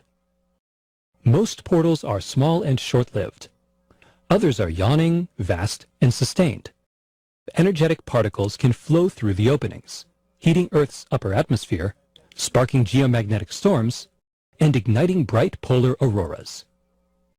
NASA is planning a mission called MMS, short for Magnetospheric Multiscale Mission, due to launch in 2014 to study the phenomenon.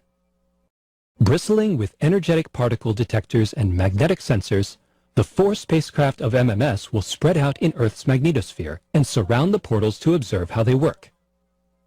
Just one problem: finding them. Magnetic portals are invisible, unstable, and elusive. They open and close without warning, and there are no signposts to guide us in, notes Scudder. Actually, there are signposts, and Scudder has found them.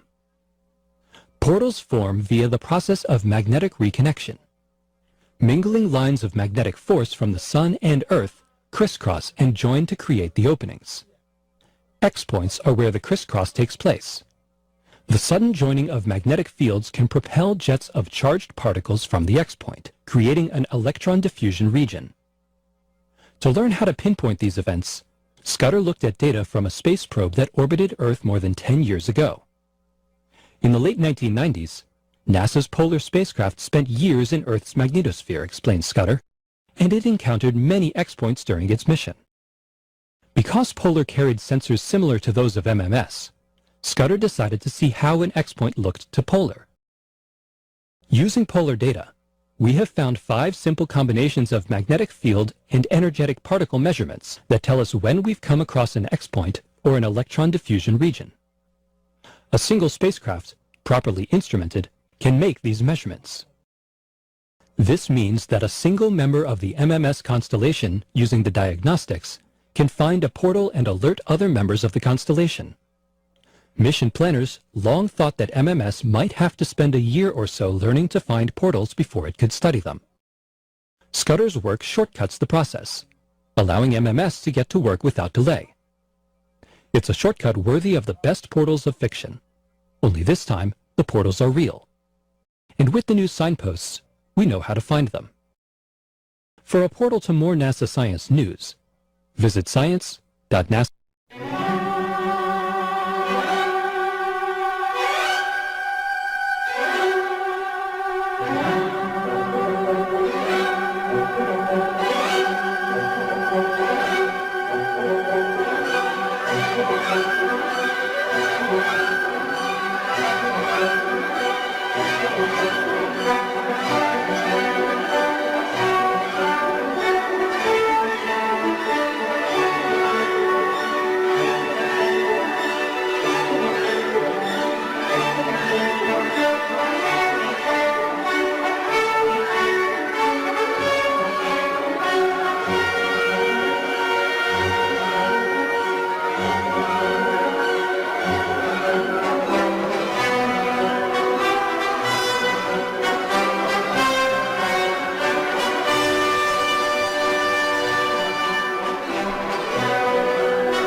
Gigantic spiraling vortexes appear in the skies of Norway and Sweden.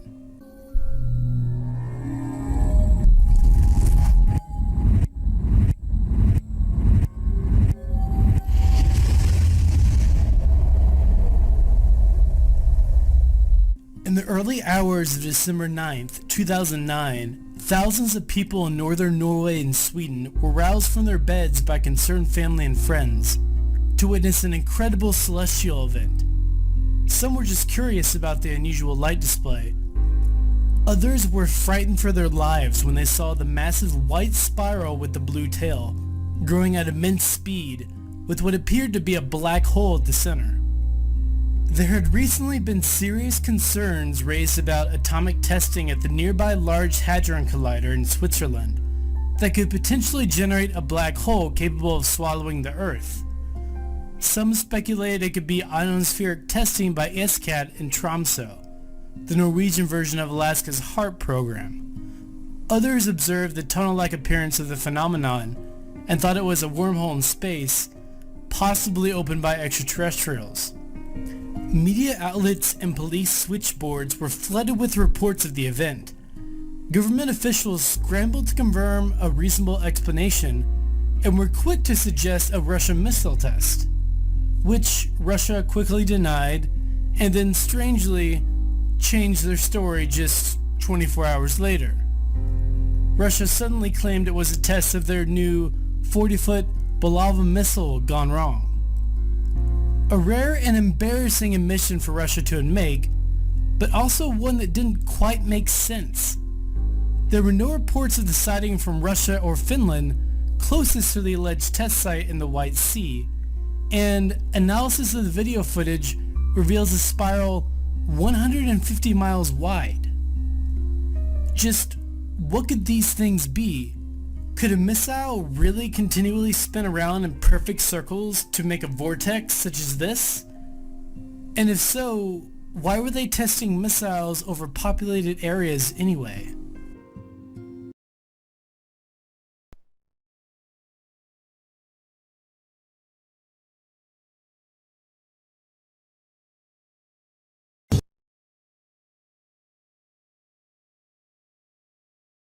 Your life, bound by time as we know it today. It will come to an end as stated in Revelations 10:6.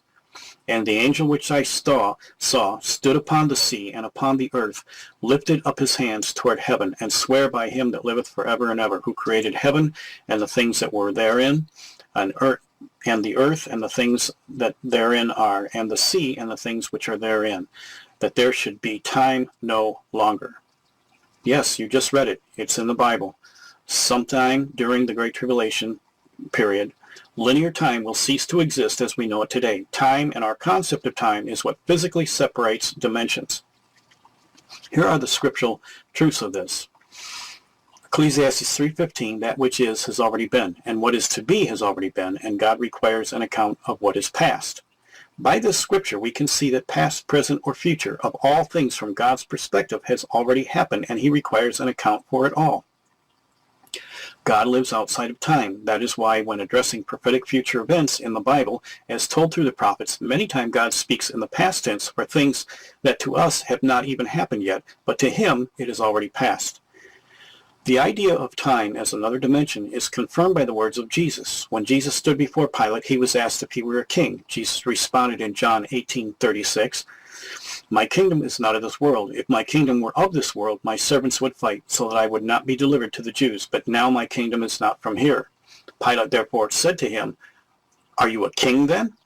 Jesus answered, "You say rightly that I am a king. For this cause I was born, and for this cause I came into the world, that I should bear witness to the truth. Everyone who is of the truth hears my voice." This was not an admission that Jesus was from another planet by any means, but this text is used in ignorance by the secular UFO community to make that claim. The Greek word cosmos, used for world, means the orderly arrangement of this present universe or place, which is separate from God's domain. In this sense, it means dimension. Jesus was saying that this was not his dimension, where he lived, but he came into this one to complete his mission to undo the paradox that was created in the Garden of Eden and make a way back for his own. We think as children that space and time are totally different. We can move in space, forward, backward, left, right, up and down. We can move in 3 dimensions.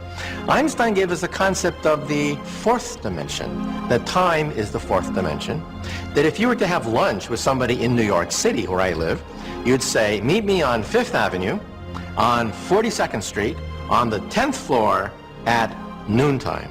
So it takes 4 numbers to specify your existence and an event here in New York. Now let's look at a few stories to show us that God is in complete control of linear time, going both ways, past or future. First, we will see an example of teleportation, which is an essential element to time travel. There was a biblical teleportation.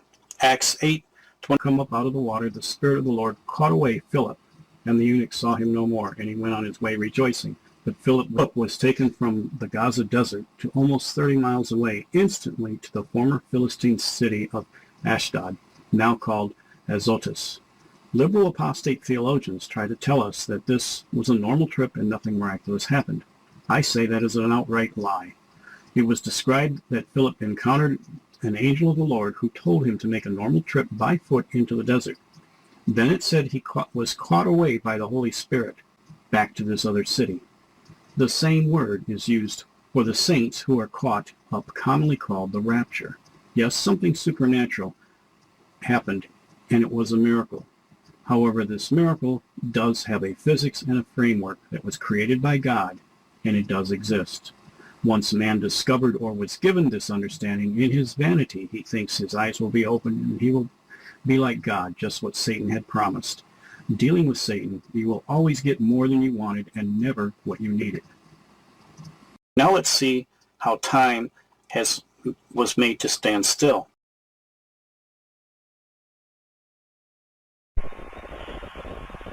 Hello, this is Malcolm Bowden. I'd like to talk to you today about Joshua's long day that is recorded in Joshua chapter 10, verses 12 to 14. 5 kings were opposing him, but he won a great victory and was chasing them. But he needed more time to catch them and destroy them. Let me read that passage to you. On the day the Lord gave the Amorites over to Israel, Joshua said to the Lord in the presence of Israel, O sun, stand still over Gibeon. O moon, over the valley of Ajalon. So the sun stood still, and the moon stopped, till the nation avenged itself on its enemies. As it is written in the book of Jasher, the sun stopped in the middle of the sky and delayed going down about a full day. There has never been a day like it before or since. A day when the Lord listened to a man. Surely the Lord was fighting for Israel. Now, many people consider this a complete myth. It is just a Jewish folk tale in an attempt to boost their link with a miracle-working God. However, Gerardus Bauer has collected stories of a long day or a long night from several tribes from around the world. Let me just give you a few examples.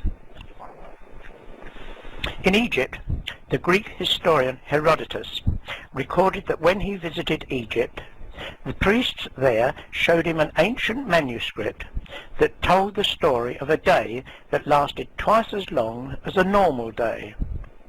As they had accurate water clocks, they could record time. They could easily, therefore, record that a long day had taken place. And there are similar references to a long day in both China and in India.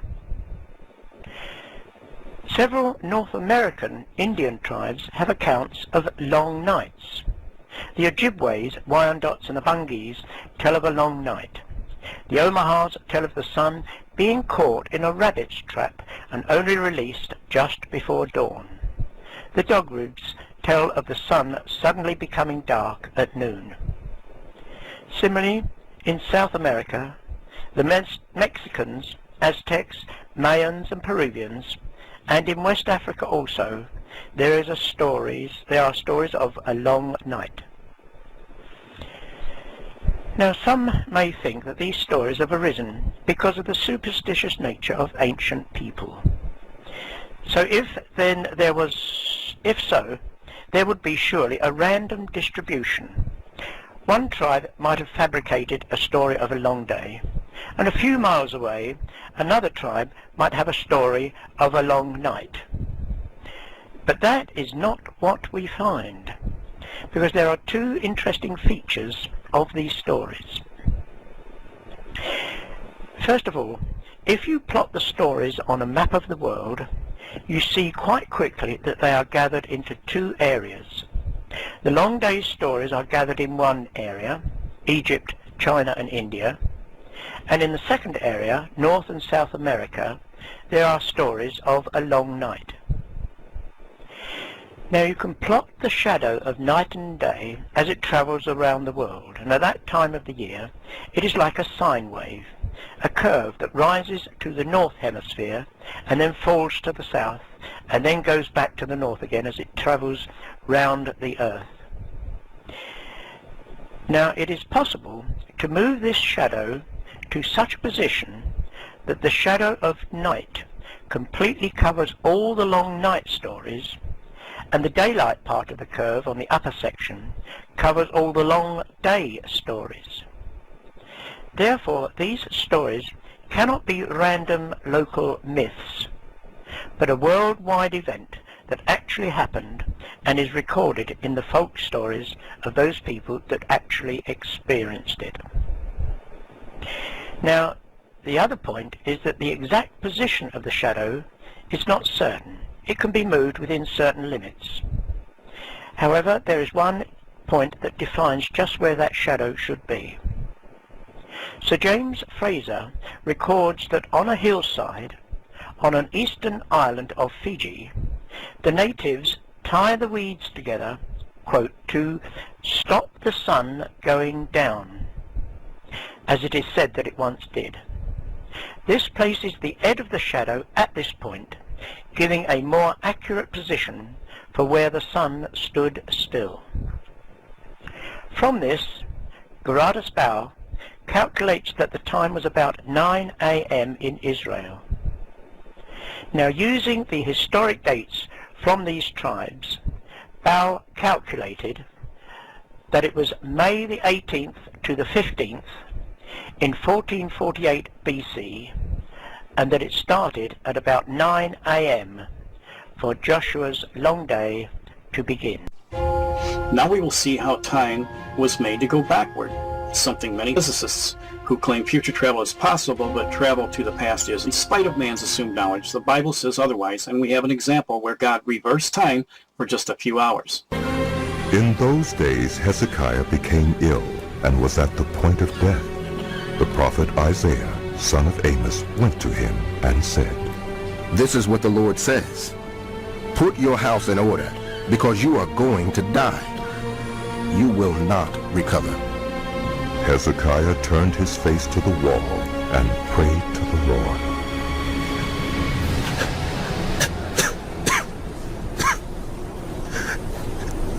Remember, Lord, how I have walked before you faithfully and with wholehearted devotion, and have done what is good in your eyes. And Hezekiah wept bitterly. Then the word of the Lord came to Isaiah. Go and tell Hezekiah, this is what the Lord, the God of your father David, says. I have heard your prayer and seen your tears. I will add 15 years to your life, and I will deliver you and this city from the hand of the king of Assyria. I will defend this city. This is the Lord's sign to you, that the Lord will do what he has promised. I will make the shadow cast by the sun go back the 10 steps it has gone down on the stairway of Ahaz. So the sunlight went back the 10 steps it had gone down. Theoretical physicists now claim that travel backward and forward are possible by bending space and utilizing wormholes. A wormhole is basically a thin tube of space that connects two very, very distant parts of space. So it's almost like a tunnel. It's a little part of space. You go in there and you pop out somewhere else in the universe. A tunnel through space. A shortcut through the billions of light years separating the farthest ends of the universe. It begs the question of how anything could bore a hole through space. A wormhole is basically like a tunnel through space itself that can connect one region to another region potentially very far away. So to illustrate that, we're taking space and imagining it as this two-dimensional sheet of paper. So we have a wormhole mouth that you can go in, and then the other end is a place you can go out. So you imagine a tunnel that goes into there and comes out of there.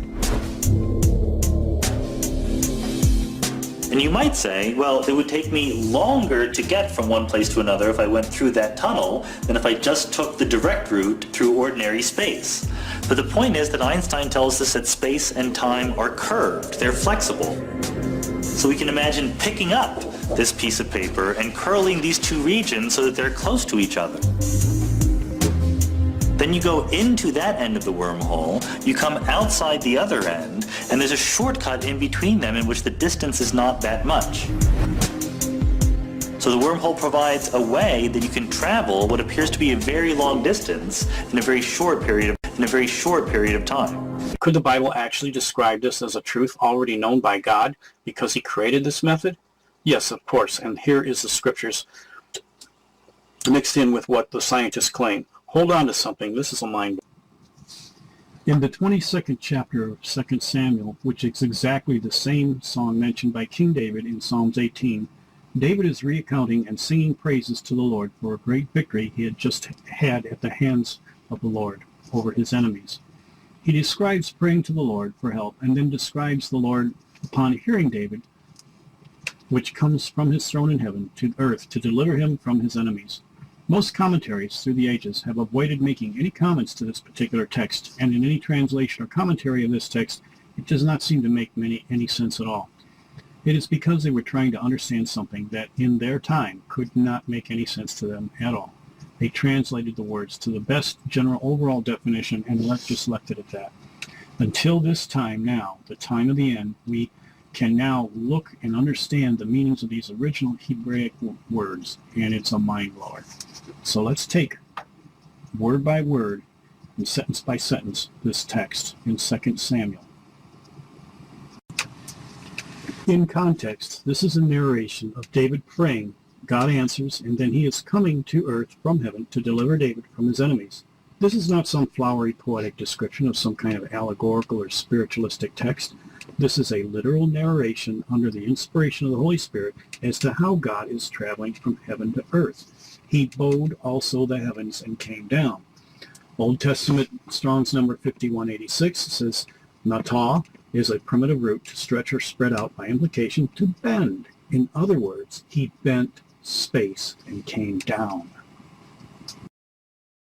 To further confirm this idea, the rest of the sentence says that darkness was under his feet. Darkness, Strong's number 6205 from the root 6201, means a gloom or thick, dense darkness that drips down under his feet as a pathway to recon a different area from heaven to earth. This darkness is a thick cloud stretched out or dripping under his feet as a pathway for God to travel. This is describing a black hole or a wormhole. And there may be a problem. Let's see what the theoretical physicists say about this. People don't realize that Einstein's equations allow for time travel. Now, Isaac Newton thought that time was like an arrow. Once you fired it, it never deviated. 1 second on Earth was 1 second on Mars, was 1 second on Jupiter. Einstein comes along and says, not so fast. Time is a river, this old man river, that meanders and slows down and speeds up on its way to the universe, so that 1 second on Earth is not 1 second on Mars, is not 1 second on Jupiter. The new wrinkle in all this is we now believe that the river of time may have whirlpools, may fork into two separate rivers, in which case time travel may be possible. The simplest way to build a time machine is to drill a hole in space, concentrate enough energy at a single point so that a gateway opens up to a distant point, perhaps in another universe. Now, in principle, this is a solution of Einstein's equations. Stephen Hawking once said that time travel is not possible because where are the tourists from the future? And Stephen Hawking said there ought to be a law of physics preventing time travel. He was wrong. Stephen Hawking has now admitted that time travel is possible, though very expensive, very impractical for us Earthlings. A gravitational field not only warps space, it also warps time. Now, for most intents and purposes here on Earth, we never have to worry about that. But near a black hole, gravity would be so strong that an observer standing, watching you jump into the hole, would see something quite strange. They wouldn't see you get sucked quickly into the hole. Instead, they would see your approach become slower and slower and slower until you reached a point known as the event horizon.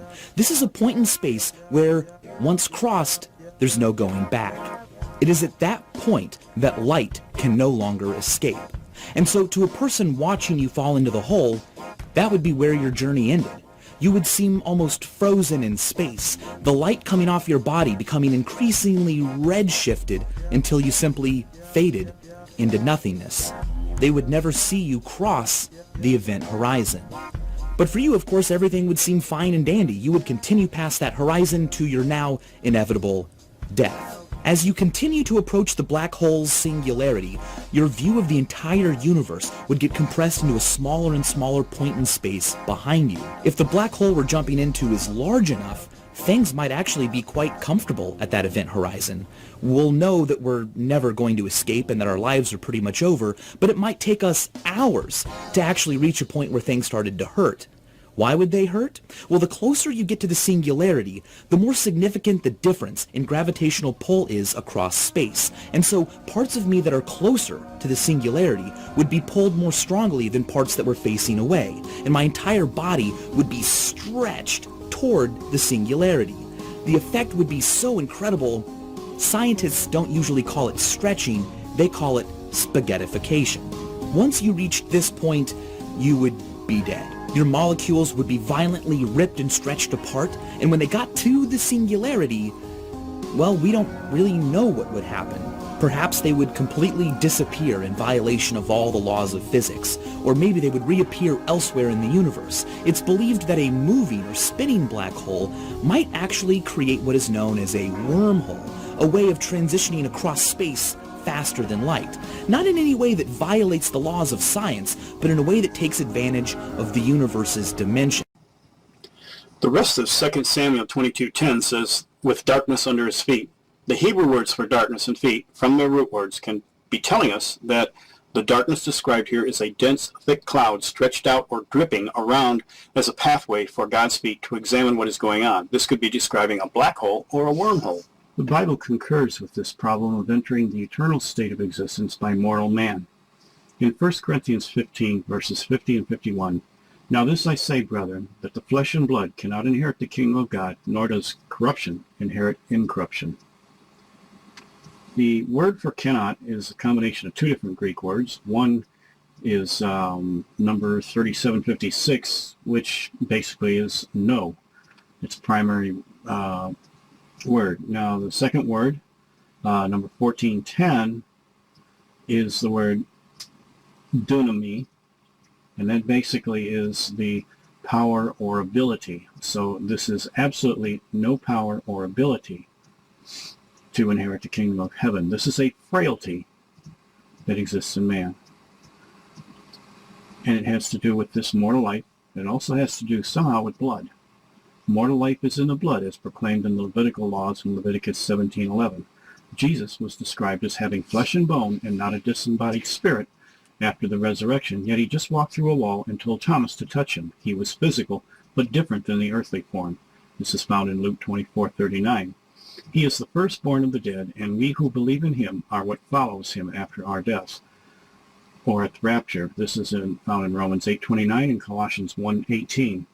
Adam, before the fall, was described in the same way as having flesh and bone, Genesis 2:23. It is why the blood atonement of Christ is so important and why blood holds mankind to this linear existence. It is also why Satan has made the world fixated on blood sacrifices and blood drinking and mockery to God. Even Enoch, when taken by the Lord, was transformed or changed according to Hebrews 11:5 before entering into heaven. The Hebrew word for blood is dam, and in that sense we have all been damned or blooded to a death before entering the eternal state. You can see my series on the parallel universe for more details.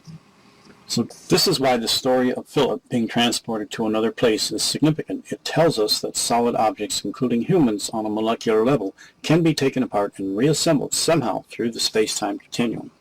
It becomes very important to understand that these things because the enemy, as you will see in this video later, is using this kind of knowledge of physics against our faith and belief in the Lord. It's part of a deception.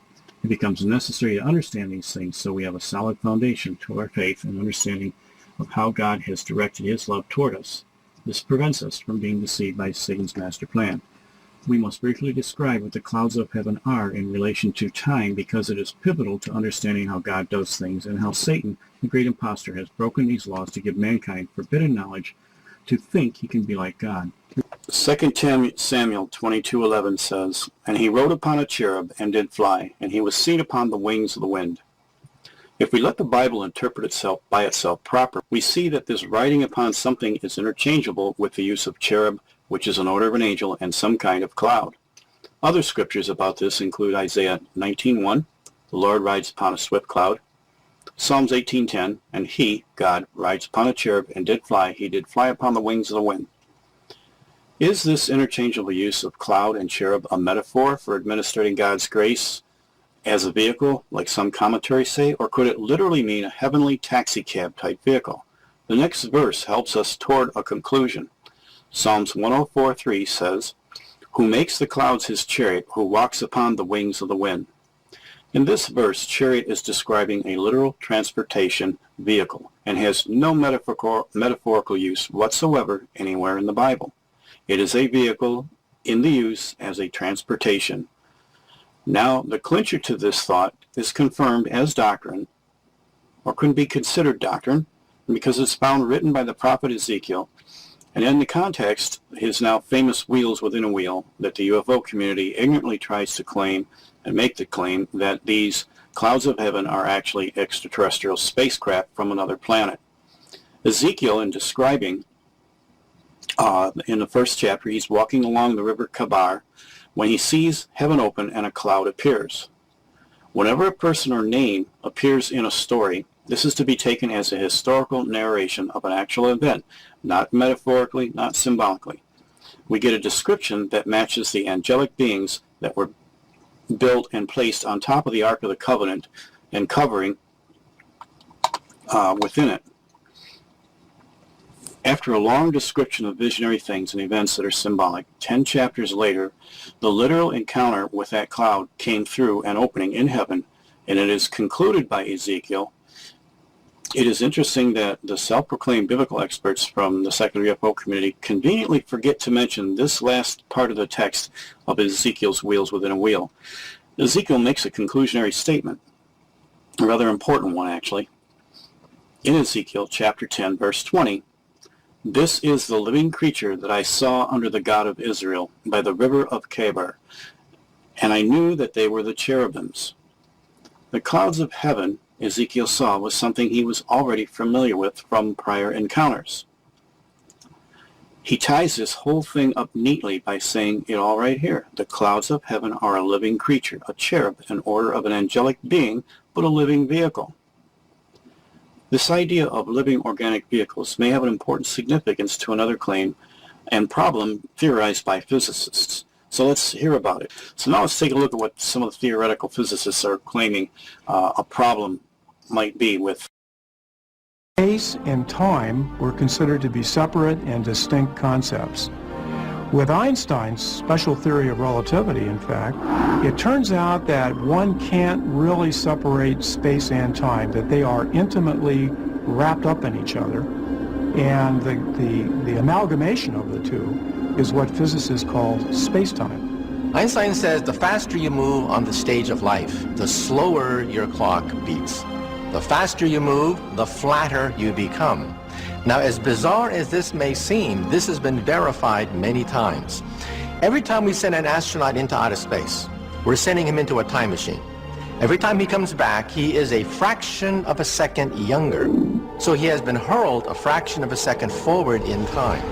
So if I can simply get an ordinary person, send him near the speed of light to the nearest star, I will literally send him into the future. So future time travel is already done. We do it every single day with our astronauts, every single day with our atom smashers. The trick is whether you can go backwards in time. That we don't know.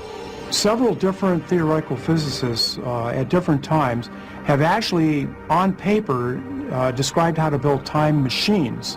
What these machines are, the way they're characterized is that they use a massive amount of matter and energy. Some of them are the size of the universe. As far as I know, the various machines that people have developed do have the capability to be tuned, if you will, to a date where you'll end up with certain constraints. For example, all the machines have the restriction that you could not go back further than the moment at which the time machine was created. So for example, if I built a time machine today, I couldn't use it tomorrow to go back to yesterday. So if I made a time machine today, I couldn't go back to see the dinosaur. If we somehow discovered a natural time machine, something that nature itself had created hundreds of millions of years ago, and there's some theoretical possibility to that, then we could use that to go back to, say, the age of the dinosaur. So we can see here that a living organic vehicle may be necessary to solve some of the theoretical problems that the theoretical physicists claim.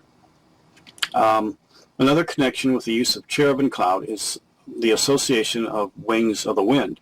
The description of flying upon the wings of the wind gives one the idea of being caught up airbound like a bird in the wind hovering above the sky. However, there may be a far deeper meaning to this. Satan is described as the prince and power of the air. There is no further mention of these wings of the wind in the Bible, but in the Ethiopic version of the Book of Enoch, commonly called Enoch 1, quoted by Jude in the Bible, and at least reliable for the historical narration content, we get this description of the winds. In Enoch 18, 1-7, it says, "And I also beheld the four winds which bear up the earth and the firmament of heaven, and I beheld the four winds occupying the heights of heaven, arising in the midst of heaven and of the earth, and constituting the pillars of heaven. I saw the winds which turned the sky, which caused the orb of the sun and all of the stars to set. And over the earth I saw the winds, which support the clouds. I saw the path of the angels." This description is obviously not talking about earthly climatic conditions of wind. The most obvious description is that of gravity that holds and controls the movement of all things in the universe. But it is also supporting the clouds, not fluffy chunks of water vapor, but the heavenly clouds that are using gravity as a pathway for the angels. Later we will see this is exactly the technology used to imitate this organic heavenly process. The cherub is always mentioned as covering to protect. This is what keeps anything from getting spaghettified while traveling in a black hole or wormhole. This is actually alluded to and depicted in the Ark of the Covenant with the two cherub. This could be what many fringe scientists claim is an electromagnetic grid-like pattern of energy that covers the Earth. This was supposed to protect the Earth, which now keeps it locked into a linear time, but also serves as the pathway of the angels and defines how Lucifer, now Satan, is the prince and power of the air. Understanding the clouds of heaven in this manner also gives us a whole new meaning to one of the 5 I wills recorded in Isaiah 14, where Satan said in his heart, "I will rise above the heights of the clouds, I will be like the Most High." In other words, he would replace the object that once stood for the very presence of God, the living vehicle, to a nut and bolt UFO, robbing God of his real glory and his presence by his own replacement as an alien presence. In this, he gives mankind a false assumption that your eyes will be open and you will be like God, providing them with the same kind of technology. We are told that the coming of the Antichrist will be even him whose coming is after the working of Satan with all power, signs, and lying wonders. As quoted from Spiro Zahidist's commentary on this text, he quotes, "These two words do not refer to different classes of miracles, but to different qualities of the same miracle. Terrace, wonders, is a miracle regarded as a startling, imposing, frequently used elsewhere for strange appearances in the heavens. Simeon, sign, a miracle with an ethical end and purpose. They are valuable not so much for what they are, but for what they indicate." With this understanding, we can expect strange appearances from the skies bearing an ethical or moral message contrary to the Word of God. I don't know of any other twofold event that so accurately describes a sighting and contact from the skies than the typical UFO sightings and contacts of today. I hope you can see the importance of knowing what the clouds of heaven are and how they function. It is in this understanding from the Word of God alone that we are already have the answers that theoretical physicists contemplate. Now let's finish out the next 2 Samuel, which concludes and confirms all that has been said. Hebrew words, so you can stop the screen and copy the details for your own further study, but time constraints demand we push this through.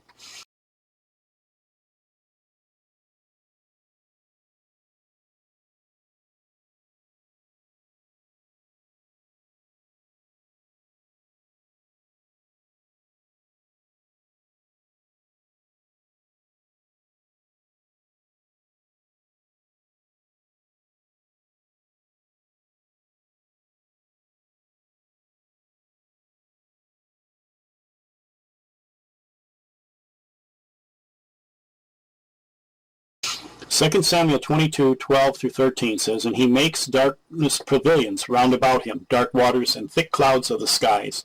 Through the brightness before him were coals of fire kindled." Now this is my paraphrase, taking all of the variables and possibilities that can properly be used in this context and seeing from a 21st century perspective just exactly what this scripture could be telling us. And he made the deadly darkness his temporary entwined dwelling place as a surrounding, as circular, around him. The stream binds together while the covered dense cloud smashes the elements before him to make an opening from heaven to earth. 2 Samuel 22:12-13. I hope in this video I have established a reasonable case that the Bible does explain the physics of time travel as being a truth, even to the extent of explaining almost all of the problems and complications of such a thing ever happening. As part of the secrets of heaven scattered.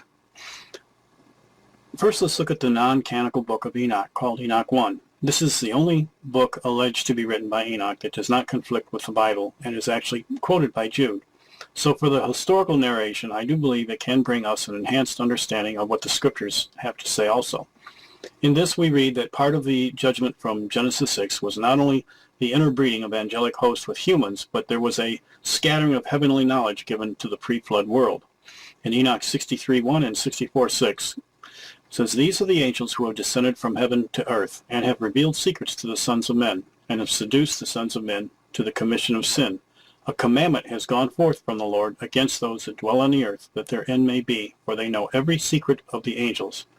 Now this text says every secret, not some, not a little bit, but all, including time travel. Now the Bible also confirms this. Read Daniel 2:20-22.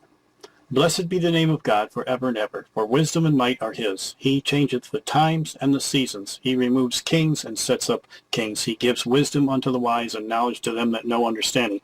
He reveals the deep and secret things. He knows what is in the darkness, and light dwells with him." Daniel is praising the Lord for giving him the answer to Nebuchadnezzar's dream.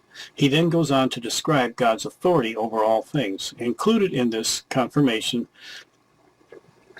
is the years and appointed occasions in those years are also in God's hand. The same word here is as occasions is used in a prophetic passage commonly associated as one referring to the Antichrist. Whoever or whatever this guy is, it does talk about a certain man who would have the power given to him for a short period of time. Let's see the verse in Daniel 7:25. "And he shall speak great words against the Most High, and shall wear out the saints of the Most High, and think to change times and laws, and they shall be given into his hand until a time, times, and a dividing of times." Now my logical mind immediately says, wait a minute, how can the worst character in the world be the first to have this kind of technology without running rampant with it?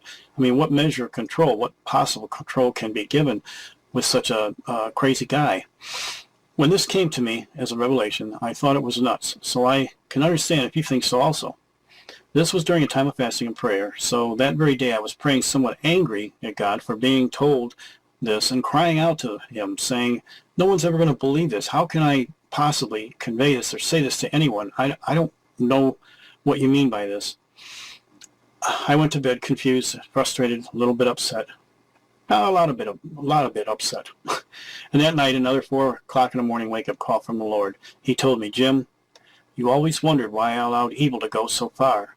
Yeah, I said, we all get our heads lopped off. The Antichrist stands in the temple declaring himself as God, demanding worship as God, yet not believing in any God except the God of power. So yeah, Lord, it looks like they won. Exactly, Jim, that is what I'm trying to tell you here. Look at 2 Thessalonians 2:11 and 12. So I went and looked it up. And for this cause God shall send them strong delusion, that they should believe a lie, that they all might be damned who believeth not the truth, but had pleasure in unrighteousness. Then the Lord said to me, Jim, who is giving the strong delusion? Satan may have his end-time deception, but this is my delusion, not only for the people that reject me, but for Satan and his followers, both angelic and human. I am leaving them to their own lusts and desires, and the delusion has already gone into them. All I have done is created the outer packaging, but it is up to them how they interpret it. I have left them to their own devices, but I control it completely. Then he began to tell me the first time they were ever able to go anywhere in time, they came to that point of seeing their leader standing in the place as the winner. Because it is the future, they now have a complete blueprint or a recipe of what to do and what not to do to bring this scenario about as a reality. They have to stick to this in every little tiny detailed point, going all the way back to the fall in the Garden of Eden. They cannot deviate from it, and they know that they cannot travel beyond that point because somehow time ends also, as the Bible says in Revelation 13. They're locked into us. Even if they hear me now talking and explaining to this, they are still locked into this as their only hope in their delusion to think they can beat God at his own game. God is in complete control. Even the grandfather paradox is not a problem with God. That is why many things cannot be changed, and if you tried, you would only be a part of how it was supposed to happen in the first place. Even the theoretical physicists have considered this problem as already possibly. It is not nature that arranges this self-adjusting control for past time travel and the potential creation of a paradox. It is the sovereign power of the Lord our God and Creator, Savior, and loving Father that has permitted this intrusion by man through fallen angelic beings as part of his overall plan. As evil and out of control as it may appear to us, this is God's plan for us to be overcomers with the help of his Holy Spirit in us to be joint heirs and co-rulers with him forever as his children. So the secrets of heaven is given to mankind. Some of it was retained from Babel, encrypted in the various mystery spots all over the world. Today, many fringe scientists and researchers are just beginning to become aware of these truths, but confusing them as ancient aliens, as our creators and benefactors, and not the deceptive reality described in the Bible as the fallen angelic host duping mankind for their own agenda to bring a real hell on earth. As I am trying to show you from the scriptures, one man has already found this reality and has produced the technology to bring